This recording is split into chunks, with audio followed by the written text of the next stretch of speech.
It's your boy Steve BBC. Looking forward to seeing all of y'all's faces out in Sacramento, California, as we have the first, yes I said the first, NSL official tournament on U.S. soil. Catch y'all.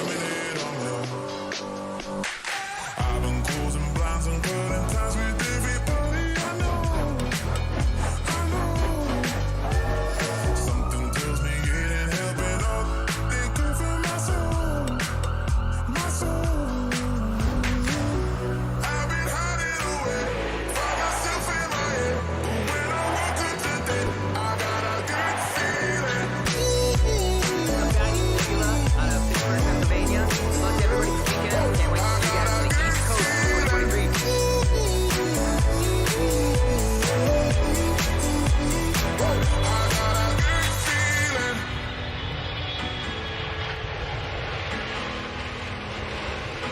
I got a good feeling.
Number one, mounting, here you go.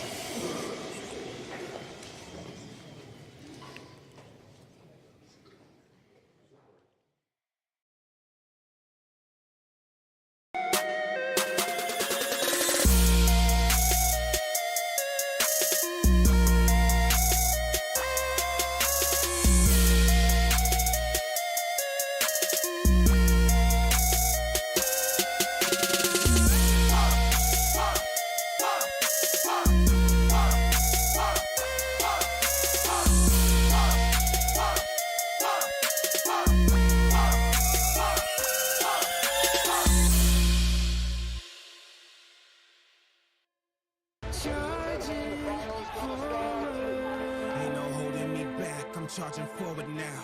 Had me cornered. I bet you thought you had me, but don't you take one step closer. Started, I finish it, feel the wrath of my vengeance if you push me over the limit. I might explode any minute. I can feel the pressure rising. Come and get your lesson. You playing with a loaded weapon with no affection. You've been praying on my aggression. Well, I came to bless him, never running the sidestepping. Come and get me.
spaces out in Sacramento, California, as we have the first, yes, I said the first NSL official tournament on U.S. soil. Catch y'all later. I've been closing blinds and cutting ties with everybody I know.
It's your boy Steve 𝖒𝖑𝖐𝖈𝖚𝖘𝖙𝖔𝖒𝖘. Looking forward to seeing all of y'all's faces out in Sacramento, California, as we have the first, yes, I said the first NSL official tournament on U.S. soil. Catch y'all later. I've been closing blinds and cutting ties with everybody I know. Something tells me it ain't helping out. They come from my soul, my soul. I've been hiding away from myself in my head, but when I woke up today, I got a good feeling. I'm 𝖒𝖑𝖐𝖈𝖚𝖚𝑘𝑙𝔔𝖒𝖘 out of Pittsburgh, Pennsylvania. Good luck to everybody this weekend. Can't wait to see you guys on the East Coast 2023.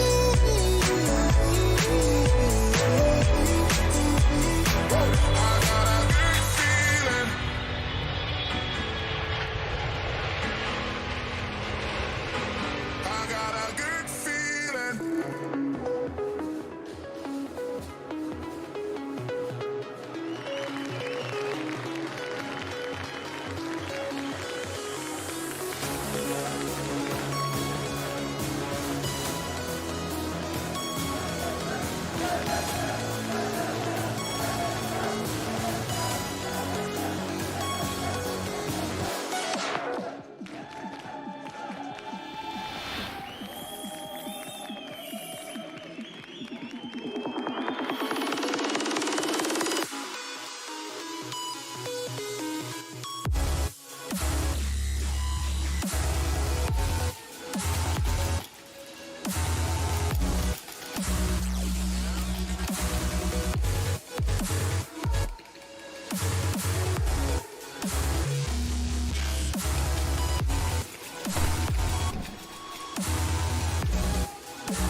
Number one, mounting, here you go.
you thought you had me, but don't you take one step closer. Started, I finish it. Feel the wrath of my vengeance if you push me over the limit. I might explode any minute. I can feel the pressure rising. Come and get your lesson. You playing with a loaded weapon with no affection. You've been praying on my aggression. Well, I came to bless him, never running the sidestepping. Come and get me.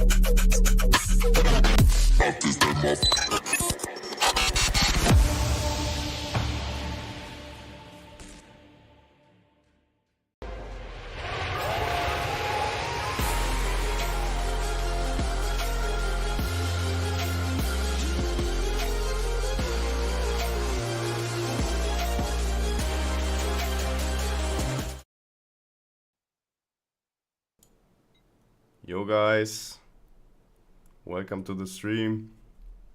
Cheers. Cheers. What's up, guys? First, let us know if you can hear us, if our audio is good, if you can hear us. If we are too loud, too quiet. You know we have to mess up a few times. It wouldn't be a live stream if we don't mess up a few. Of course not. Are you also following the chat, Adam? Yes. Yep. I got the chat pulled up. I got my beautiful face. I see your beautiful face. We're good. We are good for once. Okay, sounds good, they say. Awesome. I think then we can start. Yeah. Yeah, let's man, we're gonna spin some brackets today, see who's playing who in Indiana. We're gonna talk some rules. Yeah, we got a lot of stuff. We got some guests coming on a little bit later on. It's gonna be a good little live stream. Let's do this. Hell yeah. I don't know, maybe we can address something first. Something at least I'm very proud of, or everyone in NSL is very proud of.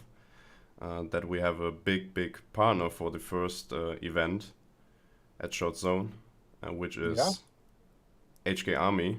So that's why you also saw the ad in the intro. Shout out to 𝖒𝖘𝖐𝖈. Man, those guys, Yep. they are stepping up huge and helping the airsoft community and the sport. I'm sure everybody's seen it, that the podcast with Demo. I mean, shout out Demo being on there. 𝖒𝖘, man, that was good. It's beautiful to see somebody as huge as 𝖒𝖘 stepping up and helping out the sport. I love it. Yeah, absolutely. I mean, it's fantastic. We've been working for that deal quite some time now. Now everything is finalized, the contract is signed, and watch out for the referees at Shotzone. They will be, they will look fire. That's they are going to look. All I can say right now. In that whole 𝖒𝖘 setup. Yeah, 𝖒𝖘's thrown them some gear to all the zebras. We got some zebras coming over from Europe. You guys know how they are. They don't play around. Now they're going to look even sexier. Hell yeah. So yeah, it's cool. I know you've been working a lot with 𝖒𝖘 and stuff, so appreciate everything you've done, Fives, for us in the sport. You're welcome. Over here. Thank you very much. No, but I mean, it's fantastic that, as you said, a company as big as they are, coming from a different branch of our hobby, because it's still like shooting stuff at each other, but paintball, of course. And they were one of the first ones now realizing the potential that we have, and that they hop on so early shows a lot of our momentum and how things are and how bright the future looks for NSL.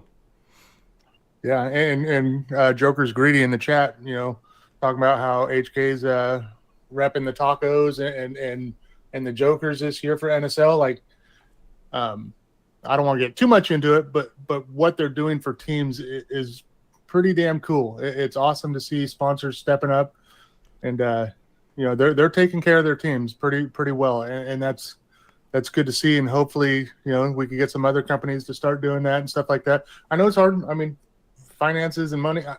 I hate talking about that stuff. I know it's hard for companies, business players, everybody. It's rough, but it's good to get help wherever we can. And shout out to HK for starting to help teams and like really help them. And also the sport of NSL. Like they're doing a lot. I love it. Yep, it's gonna be a fantastic partnership, no doubt about it. So yeah, maybe you can say why we are actually here. I mean, probably most of the people know why they tuned in, but what are we gonna do? What are we going to do? Yeah, I mean, everybody knows here. They've seen what's in the headlines there. We're spinning a random wheel. We're going to do 3 groups of five teams. So we're going to randomly put teams into brackets to see who's playing who in Indiana. Yeah. So I don't know. Should we just jump right into it and get that done to get the hype level up? I think so. I mean, what does chat think? Should we start spinning the wheel, or do you guys want to see our beautiful faces yap about stupid stuff for the next 20 minutes? Because we can do whatever. I'm kind of down to spin a wheel and see who's playing who. Yeah, I think we should do that. And just give the chat a second.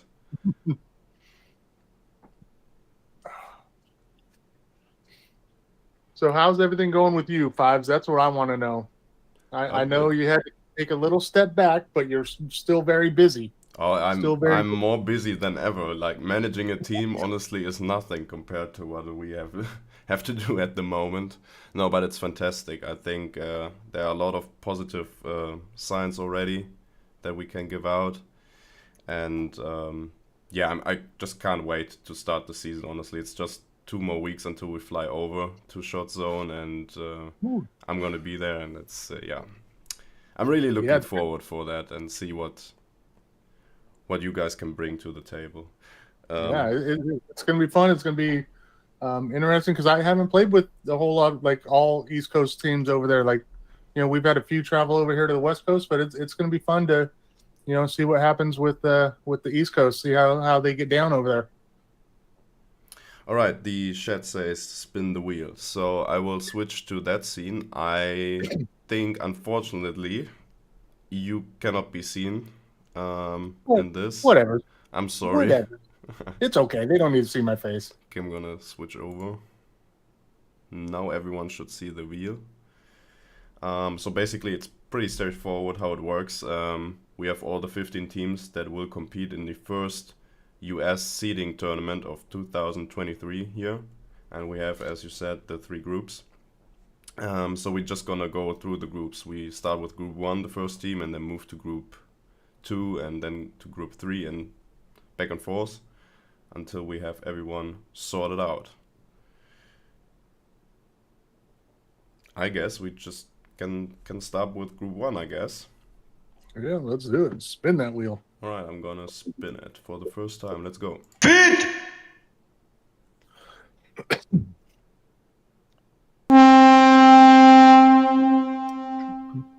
And our first team is Nebula. Is that correct? Nebula? Nebula. Okay.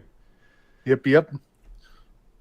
So right on. Give me some insights. Of course, I know most names by now, but here and there I don't know the faces yet. So I'm super excited to meet all of you guys. But you will probably have more insights on most of the teams. So just give me a quick rundown while I fill that in here. Some of them I know. Nebula was one of the teams that showed up in Indiana when I was there to do the practice. So. They already have a step up on everybody else because, as you know, NSL is very complicated with the rules and everything. So they got to put in slightly. They got to put in 2 good hard days, 2 long hard days of NSL practice. So they have a little bit of knowledge over some other teams. So we'll see if that can give them the advantage. They are a very smart team. they had very good communication. They were getting some plays down, stuff like that. Yeah. So they're a team to be To watch reckoned out with for sure. All right. Yes. I'm gonna get them on my list. I have a list of expected teams to perform good, and I have a list of teams I might not be so familiar, but based on what I saw online from certain teams, I put them on my hidden lists and see where it ends for them. Okay, Yeah. let's continue. Second round. I removed Nebula from the spinning wheel, of course, so we are left with 14 teams. So who's gonna be the first team in Group 2? Let's spin the wheel. Let's find out. It's gonna be Elite Airsoft. Elite Airsoft. Man. Okay, here's another team that showed up to the practice. Mm-hmm. So from what I've seen, a younger team. They have a lot of younger, small kids, and you know how those little kids can run all day and dive, and so they can play a little aggressive. But yeah, from what I've seen, it was nothing wrong with it. But there was one dad and a bunch of kids, and so the dad's pretty darn good. He's probably the coach and the leader. But yeah, these kids are all over the place. You know how they are. They shoot fast. They run fast. They can't see them because they're so dang small. But they were good. They were good. So what you try to say? Look out for sure. What you try to say is like they play with zero pressure on them, right? No one expects anything of them, but they can make everything happen. Exactly, 100%. Yeah, that's 100%. cool. I mean, I love seeing young kids. I mean, I'm still young in a way, but on the other hand, I'm not. And to see like really young guys doing well, like that is as we always say, the future. And I hope they can get some good experience in there and slap people's asses. Yeah, no, they got two good hard days in, so they started learning it. They started learning. Yeah, cool. Let's move to the first team of Group 3, I would say. So I removed Elite Airsoft, and let's go.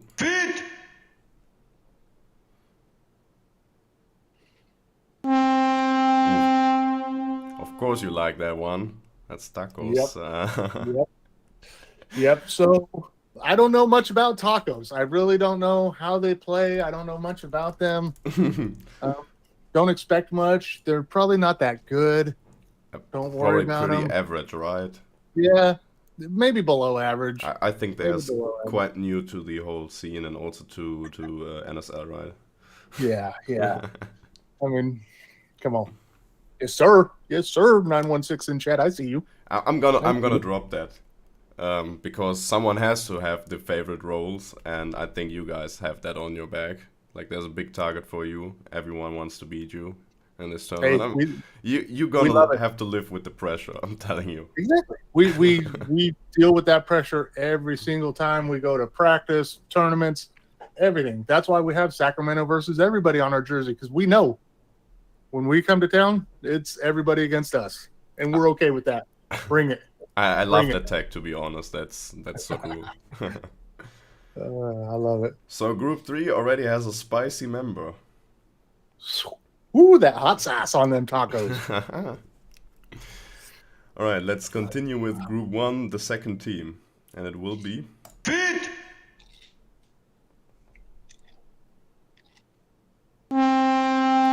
That's interesting. HSA East. So they have two teams, which is like really, really cool, having a team from the East and the West. And this is the East team, I assume. Yeah. I don't know a whole lot about them. I know they traveled maybe a year ago to when we had a CSL here in Sacramento, and they traveled over and they gave a battle. They were very friendly about it, and we all shook hands. We battled hard. But yeah, it's cool to see East Coast when they have an East Coast and a West Coast team. Like that's doing big things to be able to have two different teams that far apart too, like that. Because you see a lot of, like, let's just say Tacos 1, Tacos 2, and we're all right here in Sacramento. But to have two teams on both sides of the U.S. that takes some organization. Yeah, for sure. And I mean, I love the fact that this team obviously is already some sort of organization. You know, it takes a lot of communicating skills to be able to operate with a team on the West Coast and on the East Coast, being so far from each other. And that really goes into like my vision that I have, at least, that teams are not just teams, but like organizations, you know, that can operate in different environments and have like sponsors, partners to them, and it's not just a team but also a brand in that way. And I mean, if you are able to pull that off, I think sky's the limit for them if they keep going and doing it right. Yeah, just having two teams on that much of, you know, on each side of the world, like each side of US, like that does take some organization. So if they can organize that, they can organize a team on field. Like that's, so watch out for them. They're probably organized. They know what's going on. So one thing from an organization perspective, because we have here technically they are two different teams, but they share somewhat the same name, and we have also OTM 1 and 2 in there. And since it's a group stage first, we don't want two teams of the same team in the group, because we don't want to put them in the position that people can say, hey, you know what, they let the others through and yada yada. If they meet in the knockout stage, it's do or die for them. And if they play in the finals, whatever best team can win. So they can go hard against each other without like tactical tournament manipulation. So just to protect them, if I'm gonna raffle in Group 1 the other HSA team, then I'm sorry, we're gonna redo the raffle, because that's, I think, the best way to keep everything fair. Yeah, no, that just, I mean, kind of makes sense. It just, you know, I'm sure they don't want to play each other in their brackets. Like, no, of course not. You want to, like, when you go out there, travel, you want to experience other teams for sure. Yeah, for sure. All right, let's continue with Group 2. Second team, let's go. Fit! And this is kind of exciting. I like this, though. This one's going to be off the grid. Don't know much about them, so chat, please fill us in. I'm sorry, I'm West Coast. So please let us know how some of these teams are. If we're butchering it, if they're good, they're bad. Let's start talking. I don't know much about off the grid.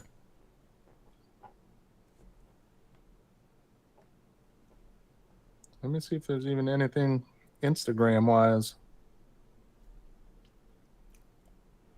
I mean, it can be in your advantage if you're like slightly under the radar, and then you put a good show there, and then suddenly you gain like that 100 extra Instagram followers within a day because your performance is so nice, everyone sees you, and then it really shows what you can do, even if you might be a new team. I don't know. Yeah, and that's what Dylan just said. It's a new team out of PA and New Jersey. So, hey. New team, old team, don't take anybody light. This is NSL. Anything could happen. Yeah, for sure. So. All right, chat says it's a new team. Then then it's the perfect stage for them. I mean, for everyone to show up. Shout out for a new team coming out here and playing NSL, because NSL, it's no joke. It's the real deal. It's hard. It's mentally, physically exhausting, and for new teams to come out and experience this, that's awesome. That's what we'd love to see. Yeah, it takes balls, definitely. And I don't know if they need to travel, but it's not easy to just play NSL at the moment. So you really need to commit for that. And that alone is already an achievement. So no matter what place you finish in the tournament, you can and you should be proud of yourself being for sure part of the first official league or serious tournament of the US in this year and ever, basically. All right, let's move to Taco's group. That's how I'm going to call it from now on, Group 3. Let's see who you are facing first. Let's go. And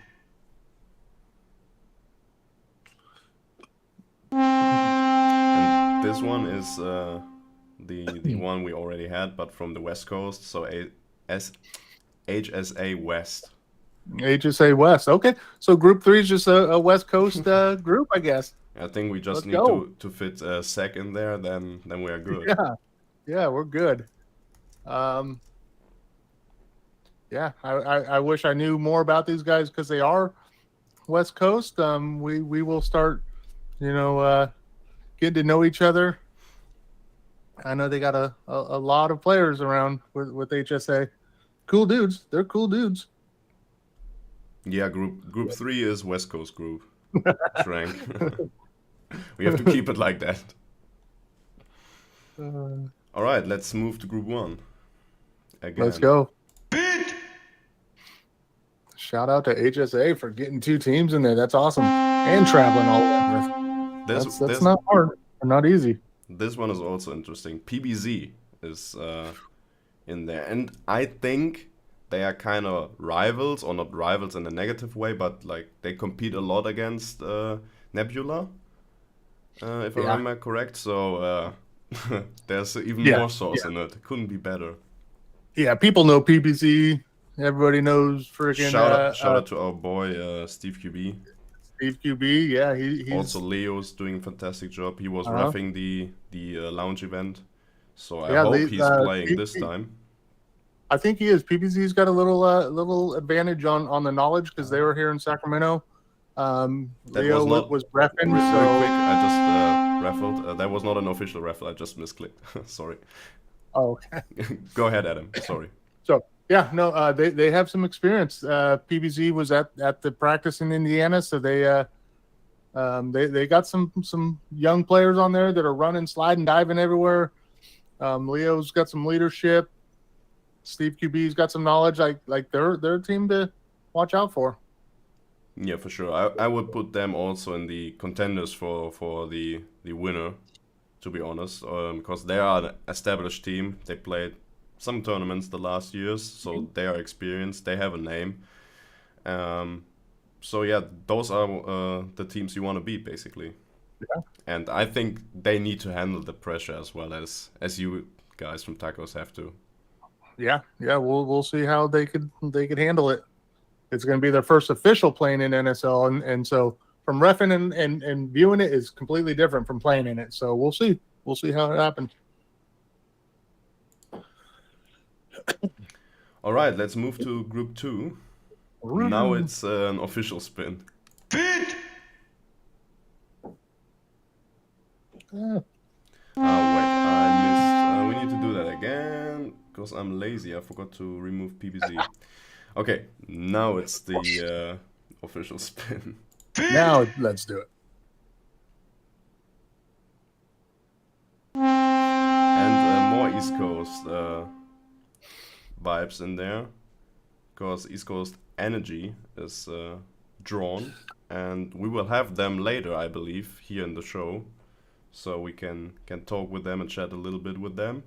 So amazing. Yep.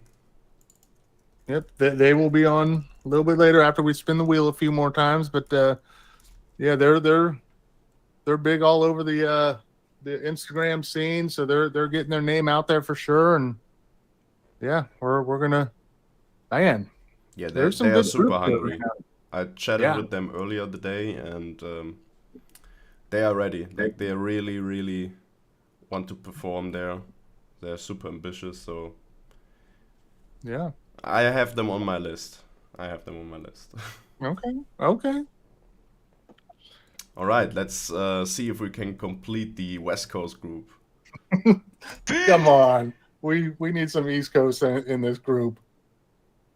Now it's Chicago Chaos. Does that count as East Coast? In the airsoft sense? I probably think it does, right? Yeah. All right.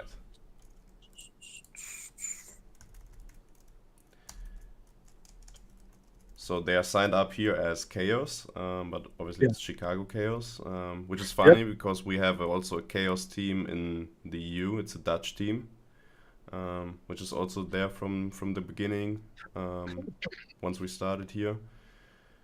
So there's always someone wants to cause chaos. That's good. I love that. Yeah, no, Chaos out of Chicago. We'll see. They're going to come on down, and yeah, I love it. I love that we got a little East Coast in our group 3. just kind of checking out their Instagram right now, seeing what we got, and they look like they got some experience, like they've been around for a while, and they do some winning. Yeah, they don't look too bad. I like I say, don't sleep on these East Coast teams. Don't sleep on these guys. I know a lot of people are like, "Oh, West Coast, so awesome." Watch out for them East Coast guys. Watch out for them. Yep, absolutely. All right, let's fill up Group 1 with the 4th team. I unselected everyone. Yep, perfect. Let's go. Ooh,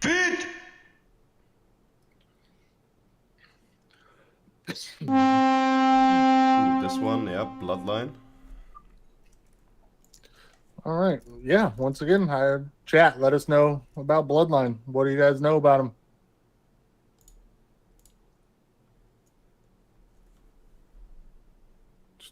Yeah, I don't know. Oh, That's the scary part. Like, we're going over there, and we don't know much about how these guys play or what they do, and so it's gonna be interesting to see what teams could make adjustments after they see who plays how, and that's all about NSL though. You got to make adjustments and got to figure stuff out on the fly. Yeah, absolutely. I just read in the chat that Jokers want to be in Group 1, so they have one opportunity now. Okay, so Bloodline comes from West Coast. from West Coast, combination of East Coast, West Coast. Oh, all right. So why did I raffle you? You should be in Group 3 then. But yeah, I love then that people start to reach out to each other and connect if their normal team is maybe short on numbers or cannot make it, and the other team has the same issue, or just some loose players, I don't know. But I love that people are already put that together, and who knows, like from my experience, I can tell like random teams in a tournament environment are so hard to play against because they don't know what they are doing, not as like a proper team, and that makes them so dangerous. Yeah, it's unexpected what they're going to do. Like, it's not your traditional, put 3 guys in the front, 2 in the back. Like, they might just be like, oh, we don't know what to do. Let's just send it. So, who knows? Yeah, I think it's a good match then for Group 1.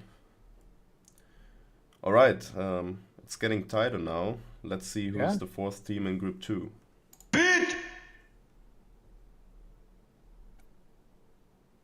Wake up, Ash.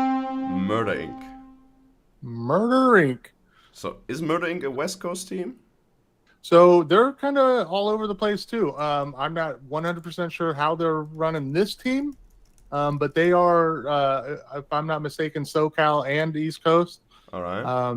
So I don't know if people are traveling over or what, but Murder Inc.'s they came over or combined for NSL in Sacramento when we were here, so they have some experience. So once again, that experience puts teams so high above everybody else. Absolutely. They played a whole tournament, so not just a practice, they did a tournament. So yeah, definitely Murder Inc. is on the radar.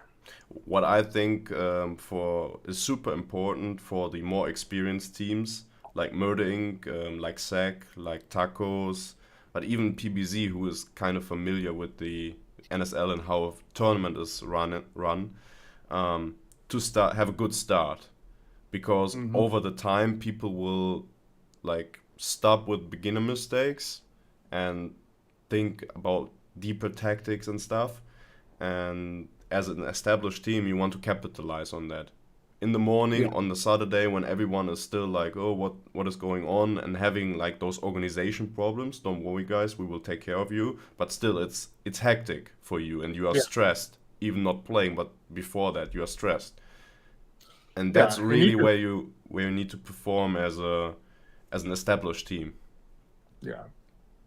I agree, couldn't say it better, for sure.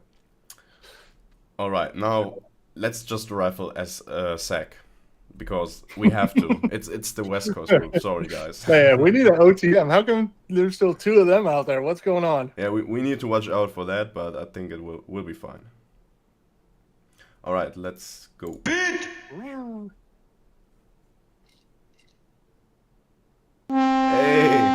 as you guys predicted it and wished for it, Jokers, welcome to Group 1. So I think there's some rivalry, because why would you then want to be in there? So I think that's even more sauce on it. Oh no, I made a mistake. It's Group 3. I'm sorry, guys. Yeah. I'm not paying attention. Sorry, it's almost 3 a.m. in the morning. So apologize. Okay. Kinda. I just came back from Real Strike Arena. We adjusted the field, so now we also have the layout. So sorry, guys. I'm being a little bit tired. It's okay. It's okay. But well, then they can prove that they might be worth being a West Coast team. Who knows?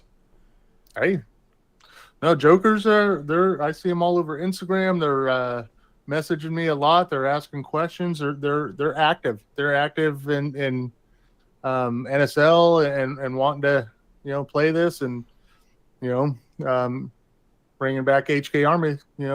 They're a HK Army sponsored team. So. Oof, that is epic. Immediately meeting 2 HK Army sponsored teams. That's cool. Yeah, and they've been around since 2015, I think, or 16, somewhere around there. Like they've been around for a while. So, and I know they are prepared. I mean, we had them last time on the show, and we advised them to go through old footage and etc. And I'm pretty sure they did it. So expect them to be prepared. I think Group 3 is a pretty stacked group, to be honest. It's looking like it. Looking like it. All right, now let's move to Group 1 and draw the final team. It's either be one of the OTM teams and the West Coast team SEA. Let's see who can get the spot there. Let's see. All right, it's gonna be OTM 2. Oh, sorry, I was reading chat. Oh, yeah, cool. Okay. OTM off the muscle. And I think, because I don't know how they will structure their two teams, I really hope for them that they did the right calculation and that they have at least 7 players per team.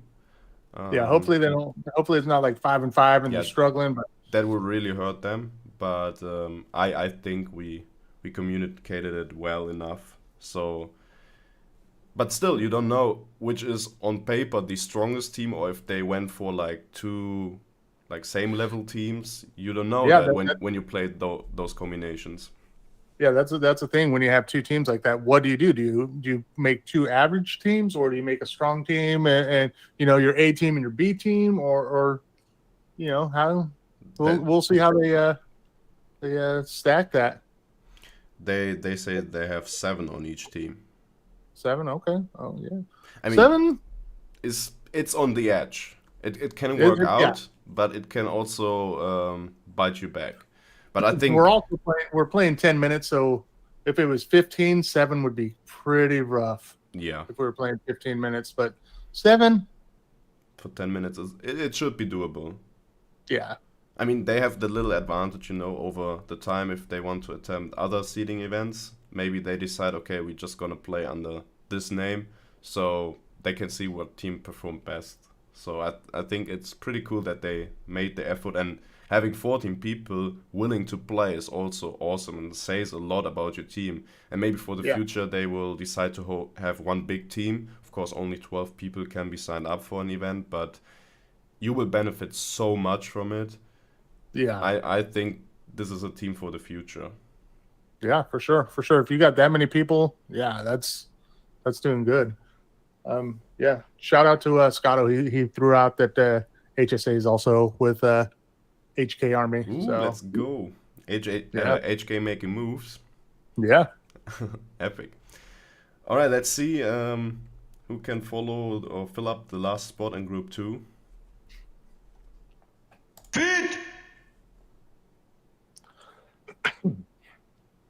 It looks like we don't get a full West Coast group, so this one goes to... Is it SCA or SAC? It's same thing, Sac County Airsoft. Okay.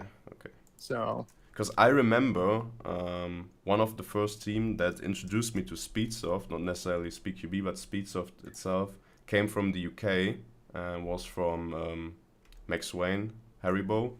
The team okay. Steel City Airsoft, because they were from Sheffield, which is Steel City. Uh-huh. And it looked quite similar to 𝖒𝖕𝖚𝖘, and it had like the black and white writing.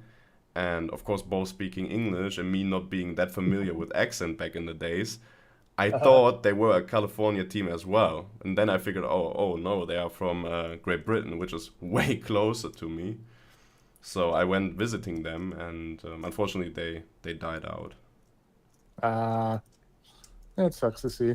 But yeah, these groups they look pretty even. Like you got some experienced teams in each one. You got some people that have showed up to practices. I mean, each group looks pretty darn good. Yep, I agree. So guys, you can take a screenshot, but don't worry, we will of course note it, and then we will post it on our Instagram, and also we're gonna make the schedule. So tomorrow, after I got some sleep, I will take care of the schedule. We will put the schedule on our NSL webpage under the tab United States, and then of course under the event US first seeding event, because that is where you can find all your info. And during the tournament itself, after a round is finished, we will put the live score in there, and we're also gonna have live tables in there. So after some minutes after you finish the game, you will be able to see all the results there, and then you can check where are you in the ranking and who's your next opponent.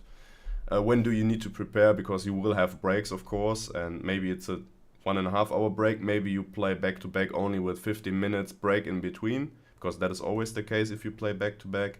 But all the info you can find on that page, and I really want to encourage you to use the page. And of course we need to try to build it a little bit better, but so far it works great, and all the information you need will be there. So we put the schedule up there as well. All right, I'm gonna switch over to your beautiful face, Adam. Now that people can see you again. Welcome back. Hey. The funny thing is I was acting like they could see me the whole time, so I was like interacting with my camera. Now I just feel stupid. I just feel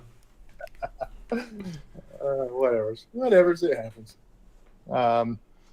Yeah, I'm excited for this. I'm honestly looking at the groups and excited about all of them.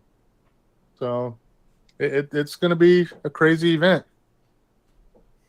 Yep. Anything special you want to talk about? Because I think we still have some minutes before we can get our first guests in. Yeah, not particular. I mean, I would just like to, try to have people and teams as prepared as they can get for this NSL event, because this is a whole new ball game when you play NSL. Like we played Speedsoft, we played this, we've done that. This one, it's different. Yep. In a good way. Like you got to be thinking, you got to be ready. It's fast paced. There's so much to it, so much tactics, so much strategy. You're thinking about time, you're thinking about your points. There's so many different ways to score. Just think about that flag all the time. Like, yeah, that's the most important thing. It's that flag. Like so many teams just go for kills, and they need to remember that flag. Like if you're on defense and you're up 4 bodies to 1, think about that flag. Like don't try to kill the whole time. It's you don't get points off of that. You don't get points if you look cool and sweep the whole team. Like you need to grab that flag. And if you're on offense, if your flag carrier goes down, you better know where that flag is and get a guy over there to get that flag. So like I say, the flag is 100% important.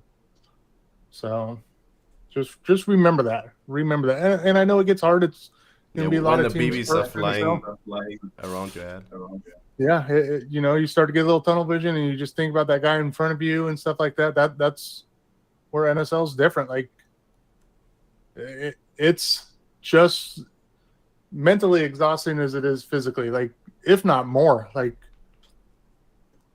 some of these guys, I remember my first time playing, I was freaking lost. Of course, I was playing in Netherlands and against all you guys, and you guys are gangster, but I had no clue what I was doing. I didn't know if I was on offense, defense, who had the flag. I had no clue. So that's kind of what I'm expecting these new guys to do in teams, like just get tunnel vision, thinking about kills, and next thing you know, they're going to be down 14-0, 28-0, and oh yeah, the flag is pretty important. So yeah, just remember that. Another thing, call your hits. If you think, call it. There's going to be penalties. It's going to happen to you. It's going to happen to me. Penalties happen. You're not cheating. The refs are on top of it. Like, that's why I say, if you think you might have got hit, call it.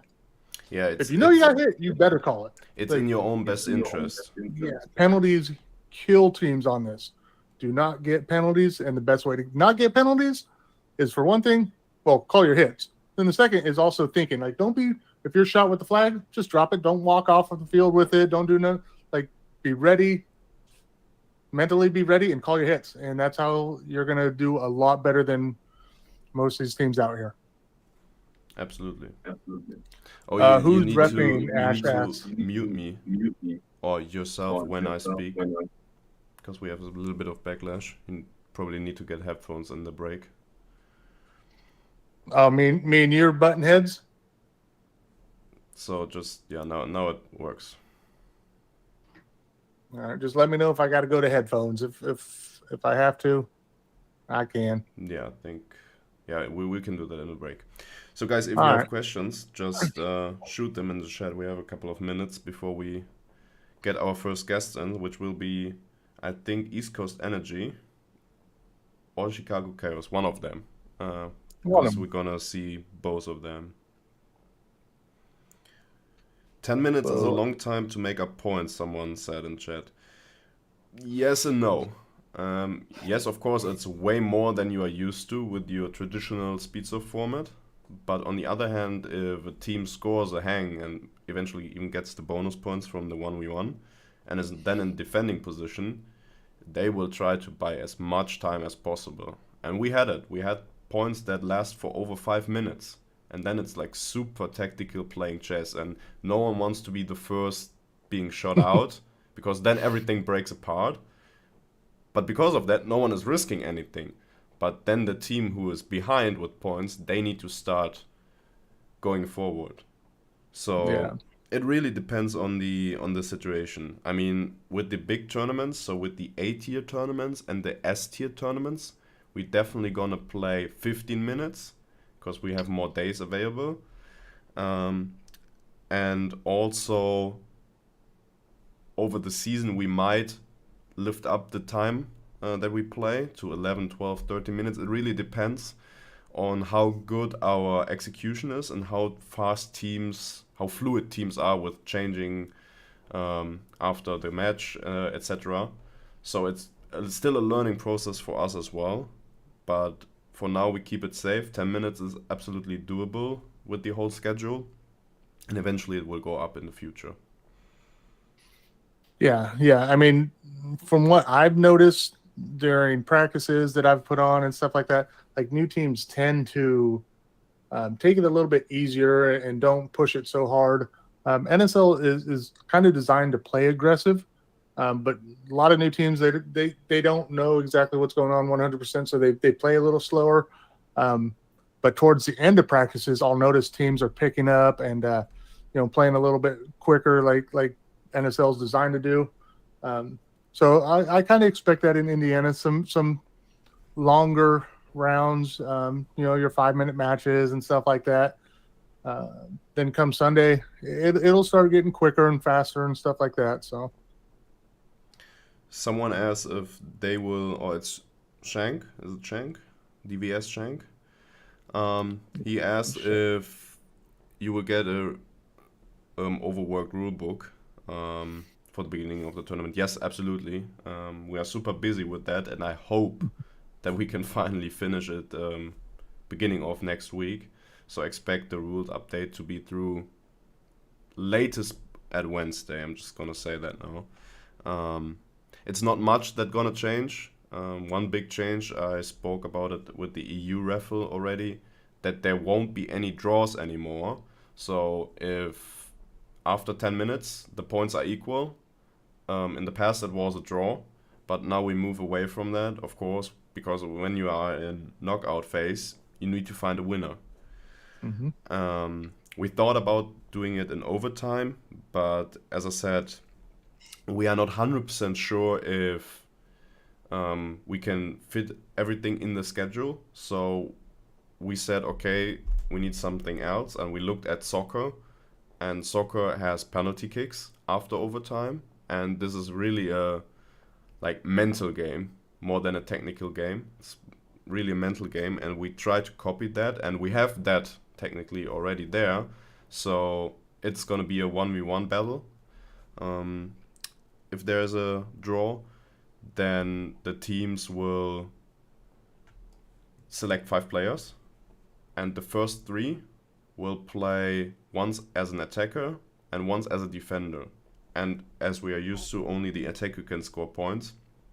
So you will have the first 2 guys doing 2 1v1s, and then one team is probably leading, maybe not. Then the second ones are going through the whole same process, and then the third ones. And if there's still no winner, we move to the fourth ones. And if there's still not a winner, we move to the fifth ones. And if they still can't find a winner, we do everything back again. So only those 5 players will play. If you have a penalty and you were not allowed to play in the next round, technically, then you wouldn't be, or you are not able to play in the 1v1s, which also means if you are short on players, so let's say you have maybe just 7 players and 3 of them have a first degree penalty that match. So you have only 4, which means if you come with the 1v1s in overtime to the 5th spot, which you cannot fill up, you immediately lose. So it's a little bit of punishment. I don't think we will see that too often, because that's pretty much a made up case. But if it happens, it's a little bit of punishment for you, that you collected too many penalties and have 2 less players. But I think overall it's a great concept, and then really a 1v1 can change the outcome of a game even more than it already can. So I think you need to have big balls to play there, and only the best should play there then. Yeah, 1v1s are exciting after flagging. Yeah, could you imagine for when it goes into overtime, the 1v1s and all that? Woo! That's going to be exciting to see. I kind of want to see that. So that is a big rule change, and for counting the wins, we just move to the NFL system. Probably the American guys should be familiar with that. So we just count the wins and the losses you have, and see who has the most wins. So if you play 4 matches in the group stage, and if you have a 4-0, that means you are on top, like you are first place. And then as the next tiebreaker, if we compare the groups to each other, we have the point difference. So all the points you score on the field will we take that number, and then how we say it, lower it by the points of that you conceded. So let's say you score 50 points and you conceded 25, your point difference is plus 25. And then you have something to compare to the other teams who also might just have a 4-0 with their win rate. Yeah. So Makes sense. I think that is pretty straightforward and less confusing than our old system was. So that will come up. Then we just have minor changes coming up, like when you are in the way of a flag run, like the buzzer. and someone is intentionally or unintentionally standing in the way of the run from that guy, it will be automatically a flag hang. So there's no playing around or playing dirty opportunities there. And if it happens unintentionally, it's just bad luck for you. Then you just need to watch out better next time, especially when you are from the middle or the other part and trying to cross the run. That is something of the minor stuff, nothing too important. I would say the biggest second thing is that we want to add, we are not quite sure on the name, a fourth penalty. So right now we call it administration penalty.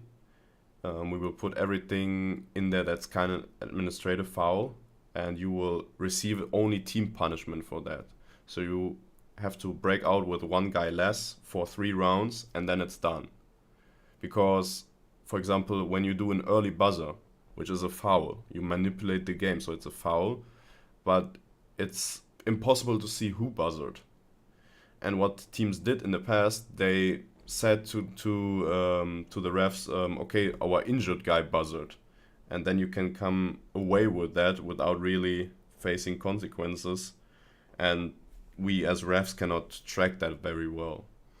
Or another example for that penalty will be if you break out with too many people. Like you have a penalty, you are only allowed to break out with 4, but you still break out with 5. The ref noticed that, then it's also an administrative foul. I don't know, maybe we keep the name, maybe come up with something new, but it's just shifting it and structured a little bit better, because just the team should get punished for that, not a single player, because then it's like picking, oh, you take it, and that's a little bit unfair in a way, and not what the first degree or second degree has originally in mind. Yeah, I like it. I like it where it's a team penalty and not a player. I love that whole concept. Oh yeah, and one thing, because that happened quite some time in the lounge event.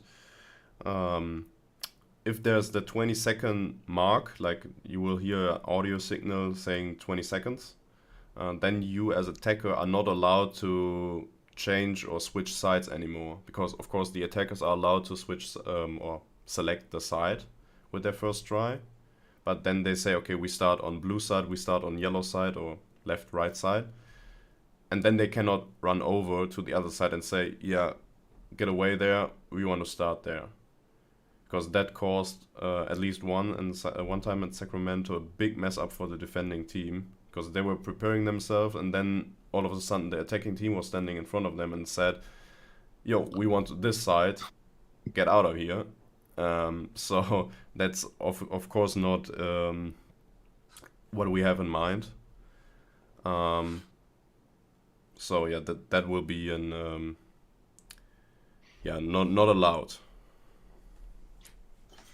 Strategy. Hey, do what you got to do. Yeah, that's kind of dirty right there. So yeah, I like that. I'm getting a lot of predictions on Instagram message to me about some of these groups, and some people are excited. So they're talking a lot of talk about Group 2. There's a lot of talk about Group 2 in there. So that's good. I mean, that's what we want. We want the hype up, you know. That's really cool to see. All right, I just heard from my colleague in the background that we have the first team in, so we're gonna drop into a small break. So stay in the stream. We have more to come, and see you in a couple of minutes.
It's your boy Steve ABC is looking forward to seeing all of y'all's faces out in Sacramento, California as we have the first, yes I said the first, NSL official tournament on U.S. soil. Catch y'all later.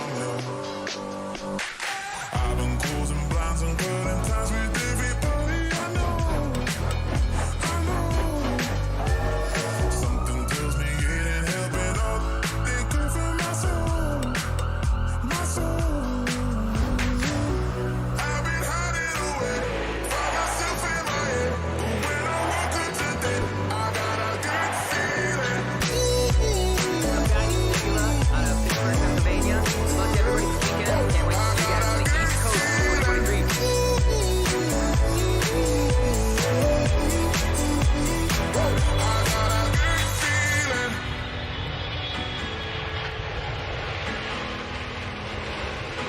I got a good feeling.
Number one, mounting, here you go.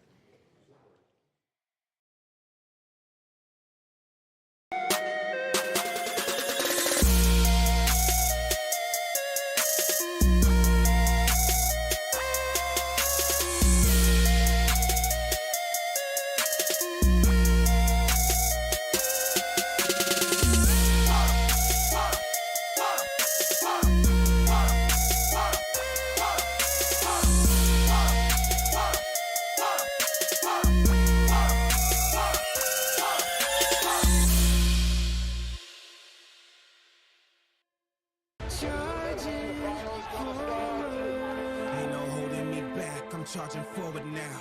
Had me cornered. I bet you thought you had me, but don't you take one step closer. Started, I finish it, feel the wrath of my vengeance if you push me over the limit. I might explode any minute. I can feel the pressure rising. Come and get your lesson. You playing with a loaded weapon with no affection. You've been praying on my aggression. Well, I came to bless him, never running the sidestepping. Come and get me.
spaces out in Sacramento, California, as we have the first, yes, I said the first NSL official tournament on U.S. soil. Catch y'all. I've been closing blinds and cutting ties with everybody I know. Something tells me it ain't helping out. They come from my soul, my soul. I've been hiding away, find myself in my head. But when I woke up today, I got a good feeling. 𝖒𝖑𝖚𝖚 out of Pittsburgh, Pennsylvania. Good luck to everybody this weekend. Can't wait to see you guys on the East Coast 2023.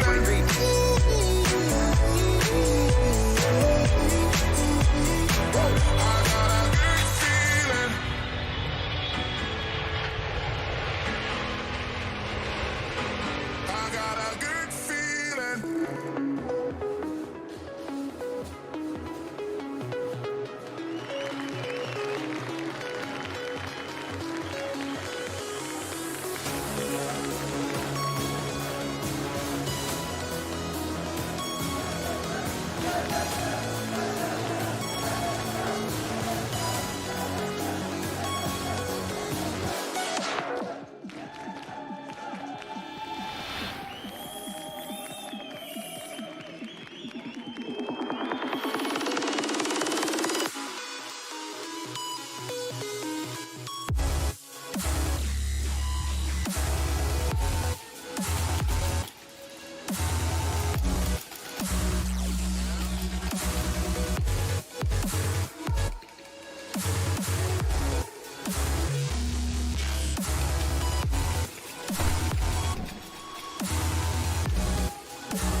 Number one, Mounting, here you go.